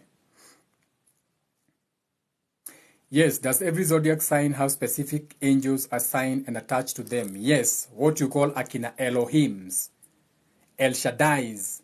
Okay, those Els are influences. El is a light form, an angel. So each zodiac sign, each sign, for example, saizi ni in 25 minutes, right now, in 25 minutes tutakuwa masaa ya Archangel Michael. Okay? Ndio maana Wakikuyu wataenda waseme neither aliago itana. So that Archangel Michael is specific for that time, which will be Noah's time, or what you call Cancer. Sawa? Know this. Aries, 6 a.m. in the morning, is Yahweh, or the worship of Yahweh. Yahweh is not God, is that light form. When you face Mount Kenya, that is what you call the worship of Yahweh. Between 8 and 10, when I come live, that is the worship of what you call Baal, or the Canaanite god. Between 10 and 12, hii masaa tuko saa hizi, tuko Gemini, or Sodom and Gomorrah. So 11:45 tutakuwa tunaingia the 4th house, or Cancer, or Noah's Ark. Before we go to what you call the tribe of Judah, kutoka saa 6 mpaka saa 8. saa 8 mpaka saa 10 tutakuwa tumeingia Virgin Mary or Virgo. So each has got its hour all the way to that 12th number. Is algorithm for Aaron a supreme judge if Moses is the law because he was Moses' spokesperson? Is algorithm for Aaron a supreme judge? Yeah, that's a very good question. That's a beautiful question. Now, Aaron, remember, Aaron is starting with A, letter A, alpha. A is a point of reference for the first time. That is why you have Abba, Adonai, Allah, our, a cup, a boy, a phone. A is a point of reference for the first time. So Aaron, so you are pointing at Ron. So now Ron, you have to understand who Ron is. But ilianza hapo. That's a beautiful question. I love such questions. Do tell me about 8th November Scorpio. Hakuna 8th November. A Scorpio is a Scorpio. You are fixated on your feelings and your feelings and emotions. You love having sex. You're always wet if you're a woman. You are very secretive people. You like secrets. You are always in the dark. You sting people with that scorpion sting, or sometimes you sting yourself. So the energy of number 8 all the way to tarot card number 8, okay, which is a female holding a lion, aka you taking your feelings and going to a thought form a lion and trying to resurrect it na vitu kama hizo. If you want deeper readings on your astrology, those are consultations. Can only give you hapa juju. If you want a whole reading on your astrology to know your alignments, your businesses, whether the business you are doing is compatible with you or you are just there wasting time, marking time to retire with nothing, those are private consultations. That one you DM me on my WhatsApp number. My WhatsApp number, watu wenye wako hapo wanajua, or someone can pin it there for you. Sasa. So if I was born, what is the meaning? What the meaning red triangle in front of State House yesterday and 23rd on the... Umekuta tumemaliza hiyo ya flag. Aturudi hapo. A triangle, how do you create a triangle? A triangle is made of 3 degrees or 3 angles. Each angle is 60 degrees. It's called 60, 60, 60. A triangle to create what? 180 degrees. What is 180 degrees on your protractor? Where ulienda shule? It is a line, a straight line. So yesterday you witnessed a line, a timeline, a line of event. Okay? That timeline, they had to bring in number 23, relating to your surrounding as an occult number. A trine is an astrological alignment. Hiyo naita triangle. Wacha usikie. What is a trine angle in astrology? According to Mind Body Green, a grand trine forms in a birth chart when 3 or more planets assemble in a perfect equilateral triangle on the zodiac wheel. MG's resident astrologers, the Astro Twins, explain. I told you it's about a location. It was a ritual.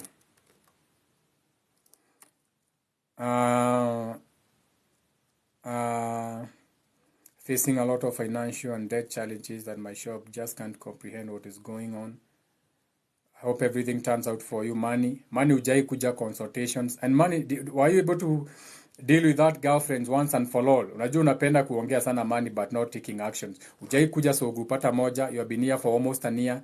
You have never consulted. All you do is complain. You never take action.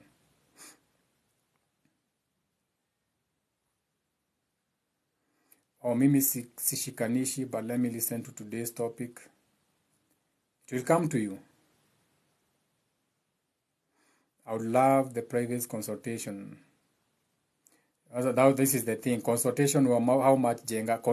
What consultation? Ujui ni una consult. You don't know whether it's your birth chart. You don't know whether it's your business. And you already care about the price. You cannot consult. If your problem is the price, you cannot consult. As is algorithm for Pharaoh the court. this is going to send us into a very deep rabbit hole. Hii ya algorithm na Pharaoh na Aaron. Let me touch it kidogo tu, just a little bit, but I don't want to go into detail because this is a whole lecture that can take 4 to 5 hours just on that alone. Think about it like this. I said this when walikuwa so group nilisema. Actually I have a perfect example, but sasa nikinua hii glass hamtaniona. This glass, I'm holding a glass of water. I want you to see what happens nikileta kwa green screen. You see? Disappears, appears. Now, if, do I have a pen here? Let's learn. Sababu meleta hii maneno, tulearn kidogo tu. Tulearn kidogo. But remember kuna consultation na ningojea hapa nilimwambia anipatie. They are watching actually. They are watching also. Wali join. They are watching, but I'm supposed to be consulting with them. But then again, I like teaching. Sometimes I even put consultations on the side for teaching purposes. Now, this is a pen. I'm holding a pen. You can't see it because of the green screen. Now, if I put this pen in the paper,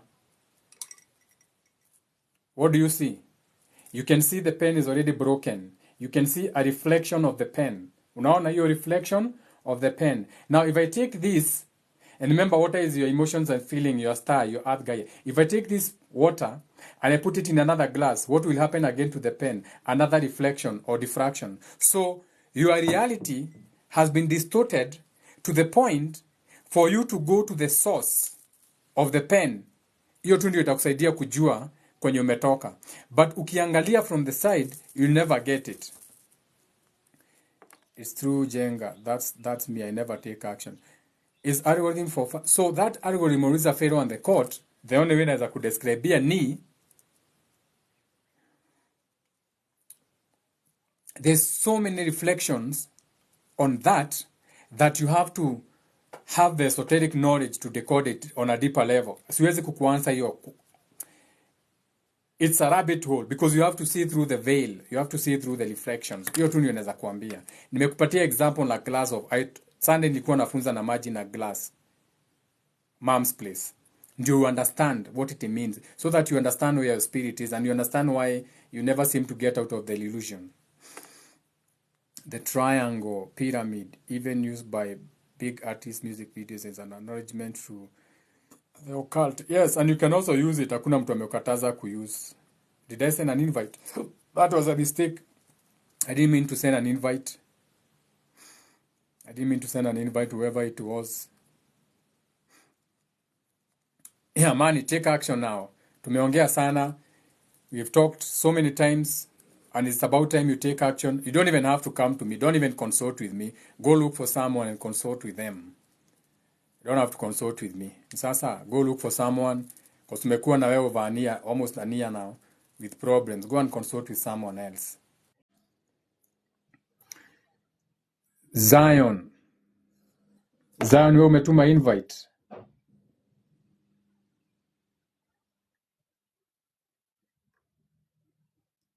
Yeah, I can expect Zion. It's a Q&A. Yep. Okay, Zion.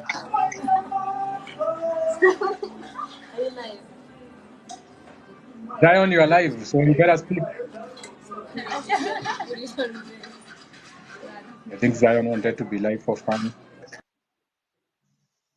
Zion, the hill of Jerusalem, the hill of the fourth house.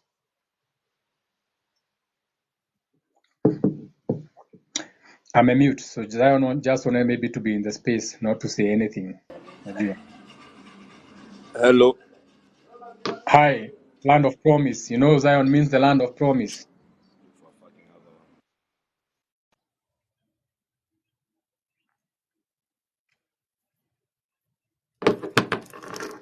Zion is gone. He said, I want to join. He joined, he left.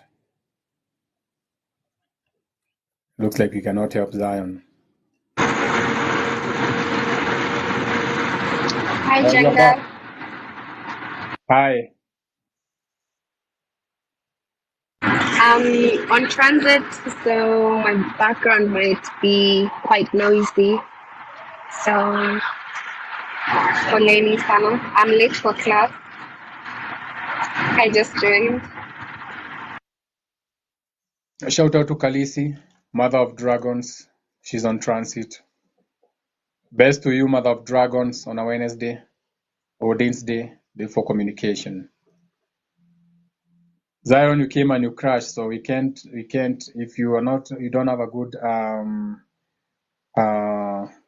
network, then it won't work.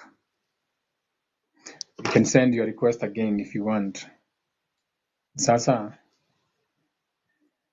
So I've been here for some minutes now. We can go. It was supposed to be a Q&A. It was beautiful. You didn't actually ask the questions. You love learning. I'm trying to kuuliza maswali like when I'm teaching. Shout out to everyone in the space. Each one teach one. Thank you for the likes, the sharing, the comments, the learning. Warimoa Dongo. Someone is going to show you how to create your life path number. You can actually just use Google. Just get on Google, write 4th June and your year life path number. It's going to show you. Sawa, itakuonyesha hiyo. Nikuja ukiwa na swali, it will be deeper. It will be deeper. For the classes, for the subscription classes, the first 12 classes will be done. They'll be put up for subscription. That is for the beginner classes. For the others, wale wengine wa Google Meet wamemaliza class yao, the Naivasha group wamemaliza. So if you have another group, you have to form a group. If you form a group of like 12 people, you can start on your own. Watu wa Naivasha sasa wamegraduate, wataenda class yao. So even when you do our soul group meetings, mtaona sasa hiyo Zoom hiyo Naivasha imetoka as a group. The diaspora group, you are 6 in number, ongezeni your number. Ongezeni hiyo namba ifike quorum, ifike 12. Zion na request una crash, so that is not going to work. Nakuru people, it's not necessarily at in watu wa Nakuru, it's just that the group was bigger in Naivasha. If you want, you can create your own. Ni sawa.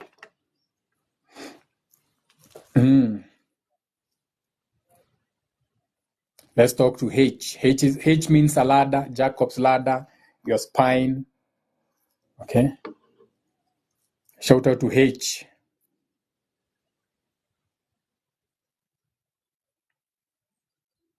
And then we can end this live in the next 15 minutes of 20.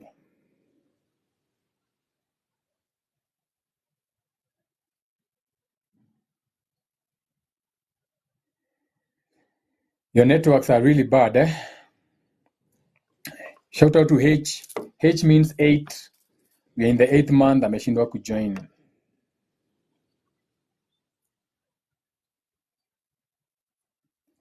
Kalisi. Shout out to Kalisi. For the Nakuru people. Sylvia Kim. See you tomorrow. Sylvia, you have a consultation kesho. What is technology advancements related to spiritual matters? Everything you see in the world, ndio maana mnasemanga there's nothing new under the sun. Everything you see in the world is not new. They just update it. And you can do the same. A scientist is not better than you. A scientist is only better than you because they have the money. Even wewe ukiwa na pesa, you can become a scientist. Elon Musk does not know shit. He's clueless. He just has the money. When you have the money, you can get a bunch of scientists to be doing what you call experiments. We live in an atmosphere that collides with another atmosphere to give us the influences. That is why they are colliding atoms in a giant collider to come up with something because they don't know what they are doing. That is where they just collide these things. They have the toys to send satellites in space. Na kuna satellite na kuanga mepita pale juu firmament. All the satellites are where you can see them. You can see your satellites with your naked eye. Ukilala nje kwa nyasi, uangalie unazionanga. There's an application inaitwa Satellites Above. Iko Google. Get on Google. Satellites Above. Download that application. Enda nje. utakuwa unaziona ndio hizi zinapita za radio, na hakuna satellite inaekangwa juu na rocket. Satellites zote zinaekangwa juu na balloons, helium balloons. Ujue hivyo leo. Hii mnaonanga ya rockets ni ya kuwafunga macho. At satellites are taken by rockets. Hakuna kitu kama hiyo. All satellites are sent to space using parachute, helium parachutes, because you cannot leave our firmament. We have never been to space.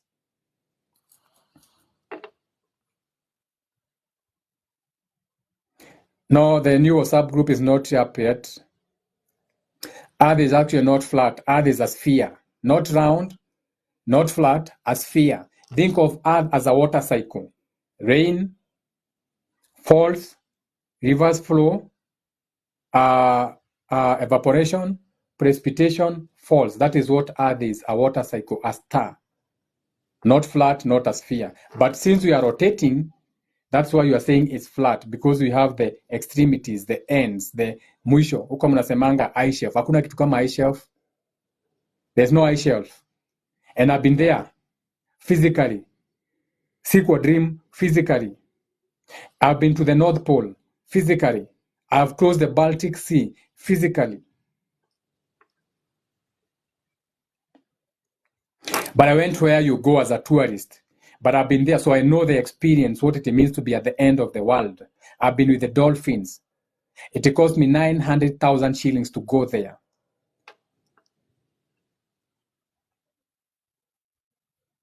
What to add on the spiritual realm? You're already adding to the spiritual realm. Elaborate on the spiders. No, hiyo spiders nimeongea kwa sababu kuna mtu amekuwa akijaribu some weak magic on me. So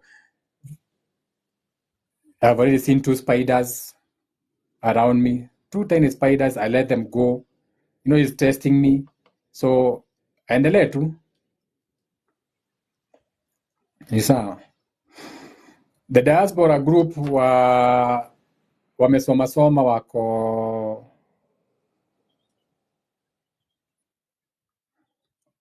wameendaenda, hawa hawatakubali, wataona utawarudisha nyuma. Wanamaliza also. Wacha tuanze another one. We can start a fresh one. The people of diaspora are stingy. They feel stingy, but they are our children, we love them. Hey, kuna mtu anauliza kama Earth is a rectangle. If Earth was a rectangle, the hair in your head would grow in a rectangle way. But since your hair is growing in a spiral, since when you see a tree growing, the trunk is growing in a spiral, Earth, Tiamat Gaia, rotates in a spiral way, so it's not a rectangle. Otherwise, your fingerprints ingekuwa pia as a rectangle. It's just showing you how we are spinning. So that is why people think the Earth is round, because we are spinning. But Earth is like a sphere. So Earth is like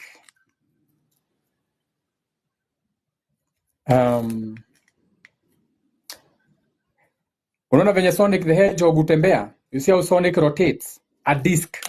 Earth is like a disc, but tuone kama Google itatuonyesha a disc the way Earth looks like. Not a disc you're round. Define a disc. Here's the definition of disk. US spelling of disk, also widely used in computing contexts. Think of a CD disc, but your CD disc inakuanga round for a reason.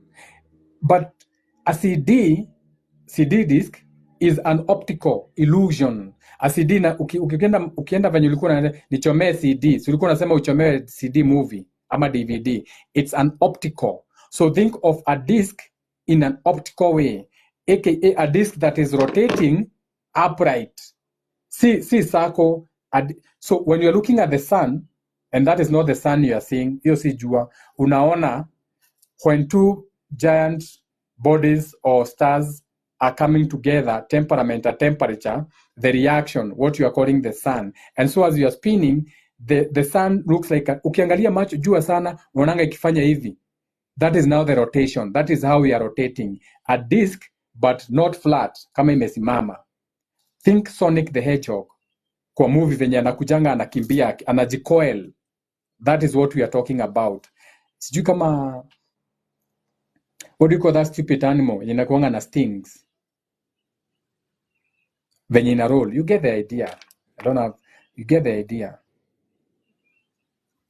Sasa, we are not sting. We have bills to pay too. I didn't mean stingy about money. Nimesema stingy as in they don't want anyone in their group. Stingy as in, si wao ndio wanasema jengo usiongeze mtu mwingine because I added people. Jengo usiongeze mtu mwingine, aturudisha nyuma sana. Tunataka kusoma. Tulikuwa tumeenda sana zile maswali. That's what I mean stingy. I didn't mean money. Scientists are warning about the black hole. Hakuna kitu kama black hole. A black hole is an accumulation of hiyo itatupeleka mbali. Anyway, scientists wanaweza ita tu black hole, but everything comes from the black hole. Yeah, porcupine. Venye porcupine inajiroringi, think of it a disc like that venye ina roll. Is it like an eye when standing? Yes. Nani wamesema hiyo? Jagamu with the area. Yes. It's like an eye. Kama imesimamishwa, that disc. Nimetoa nini, but haiko kuja vizuri. Niko na disc hapa. So, I want you to look at this disc. But sitaki uone disc venye iko kwa hii image. Unaona hiyo kitu, unaona hii rays, hii inakuja hivi na pale inaenda hivyo. Hiyo inakaa ile Moya Davis anavaanga hapa. You see that sign? Under Armour. Unaiona hapa Under Armour. Hii inakaa Drama African. You see that? Hiyo kitu inakaa Drama African kwa CD. You see that? Hiyo rays. So the only reason you see the rays of the sun hapa juu na hapa chini, but hapa katikati unaona hii shimo is because this disc is rotating. But inakaa hivi sasa, itakuwa imekaa hivi. So it's rotating like this. But it is not the sun that is rotating. The sun doesn't move. The sun does not rise or fall. It is us, based on our location, as we move, okay, as we rotate, ndio sisi tunaonanga ni kama jua ina rise ama ina fall. The sun doesn't do that. It's a reaction between our star and that star, Tiamat Gaia. Oh, another association. Unaona hii? You see this? You get the idea. It's like an eye standing up. You get the idea. So we are going to end the live. Shout out to everyone who came to the live. Shout out to everyone in the comments. It's time for Archangel Michael. 11:45. Si ati naenda kuitana, but it's that time. It's what you call Mearaho. What Archangel is represented by 11:45 a.m.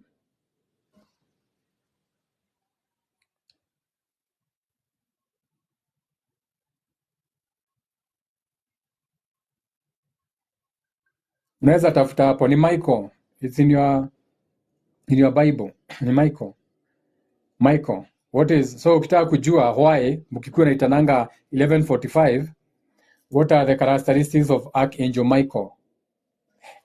According to Learn Religions, Archangel Michael is God's top angel, leading all of the angels in heaven. He is also known as Saint Michael. Michael means, who is like God.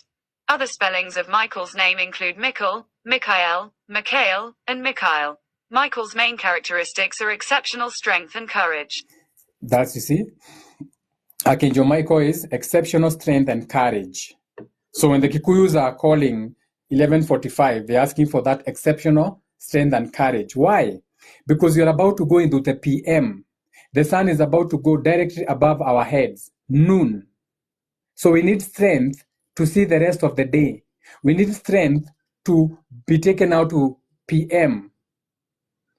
So 11:45, the Kikuyus will go and look. So it's not Archangel Michael. The Archangel Michael is for them, their terms. For the Kikuyus, you know what you face. So it's an as above, so below energy. So each and every culture has a name for that. But I have to tell you, Archangel Michael, ndio mnajua. Sababu you are raised by the Bible. Or even according to Wikipedia. Sasa.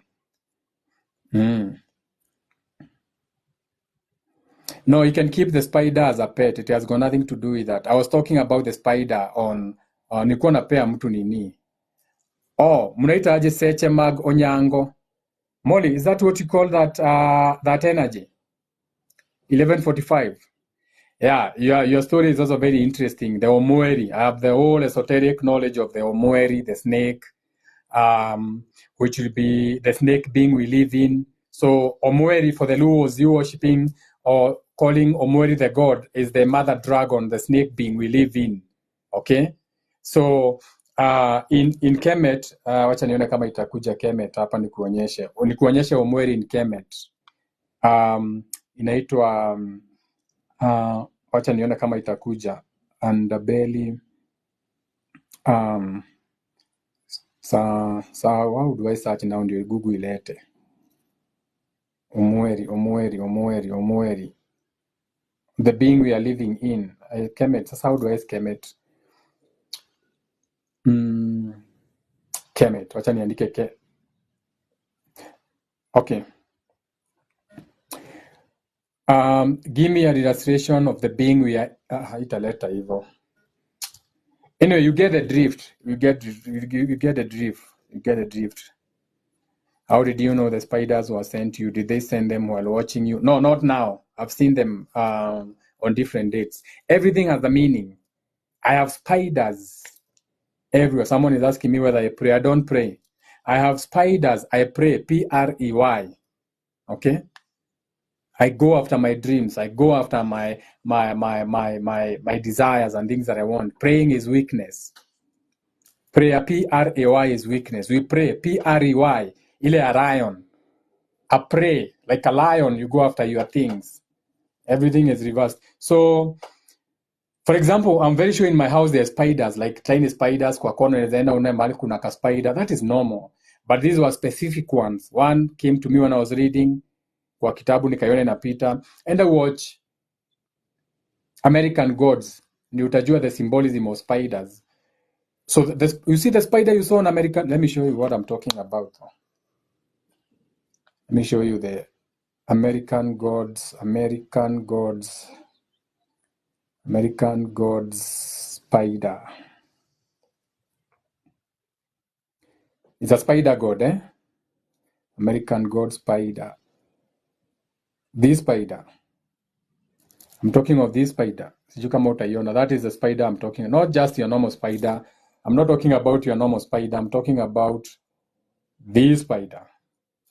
So when you see this spider, it's usually when someone is hexing you or trying to practice witchcraft on you. This spider.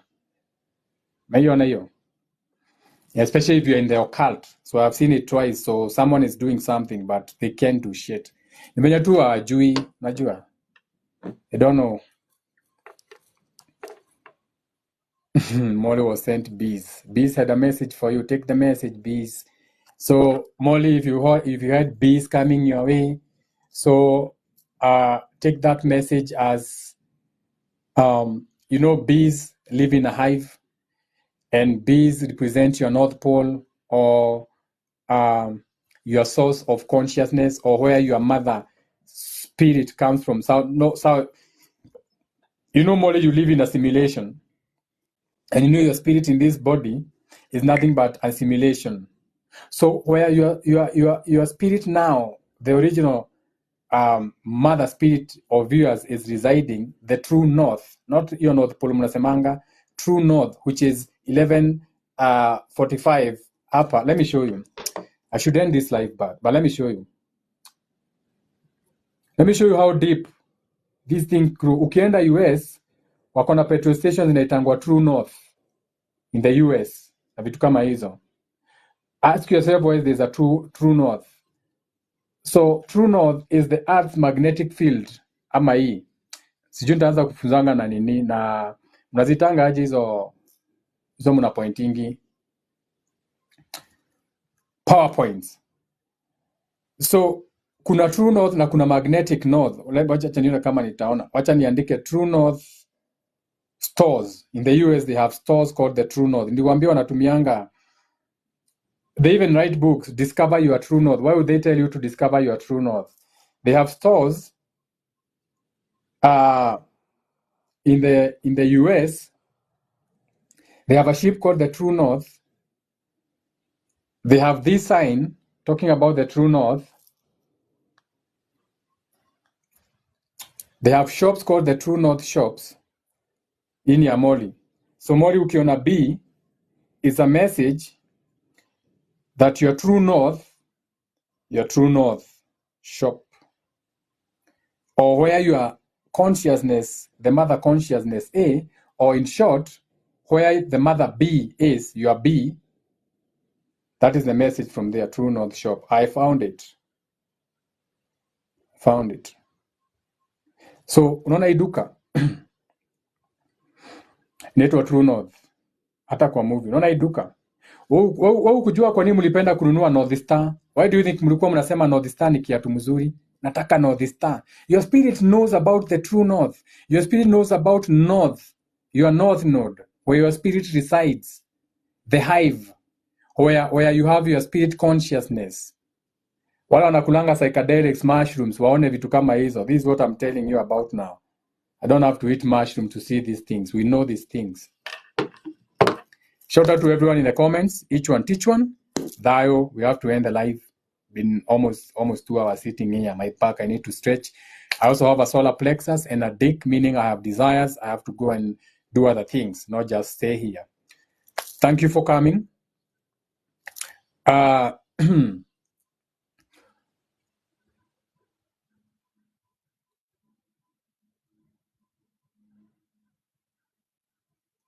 Sijui kama mnaweza sikia. Nilikuwa nataka kuwapea the how to know ukifika 11:45 in nature. I'll have to do this video outside so that mnaweza sikia your bird. There's a certain bird 11:45 Archangel Michael time. Hiyo bird inapiganga kelele. Nimeend live nayo ikanyamaza cause ishapita. Inafanyanga for 10 minutes. Ishaacha. Imenyamaza, mngeisikia. That's another story. Tutaongea siku nyingine hiyo. Ciao ciao. Dayo. Jega mwithetherĩa nĩ thayũ.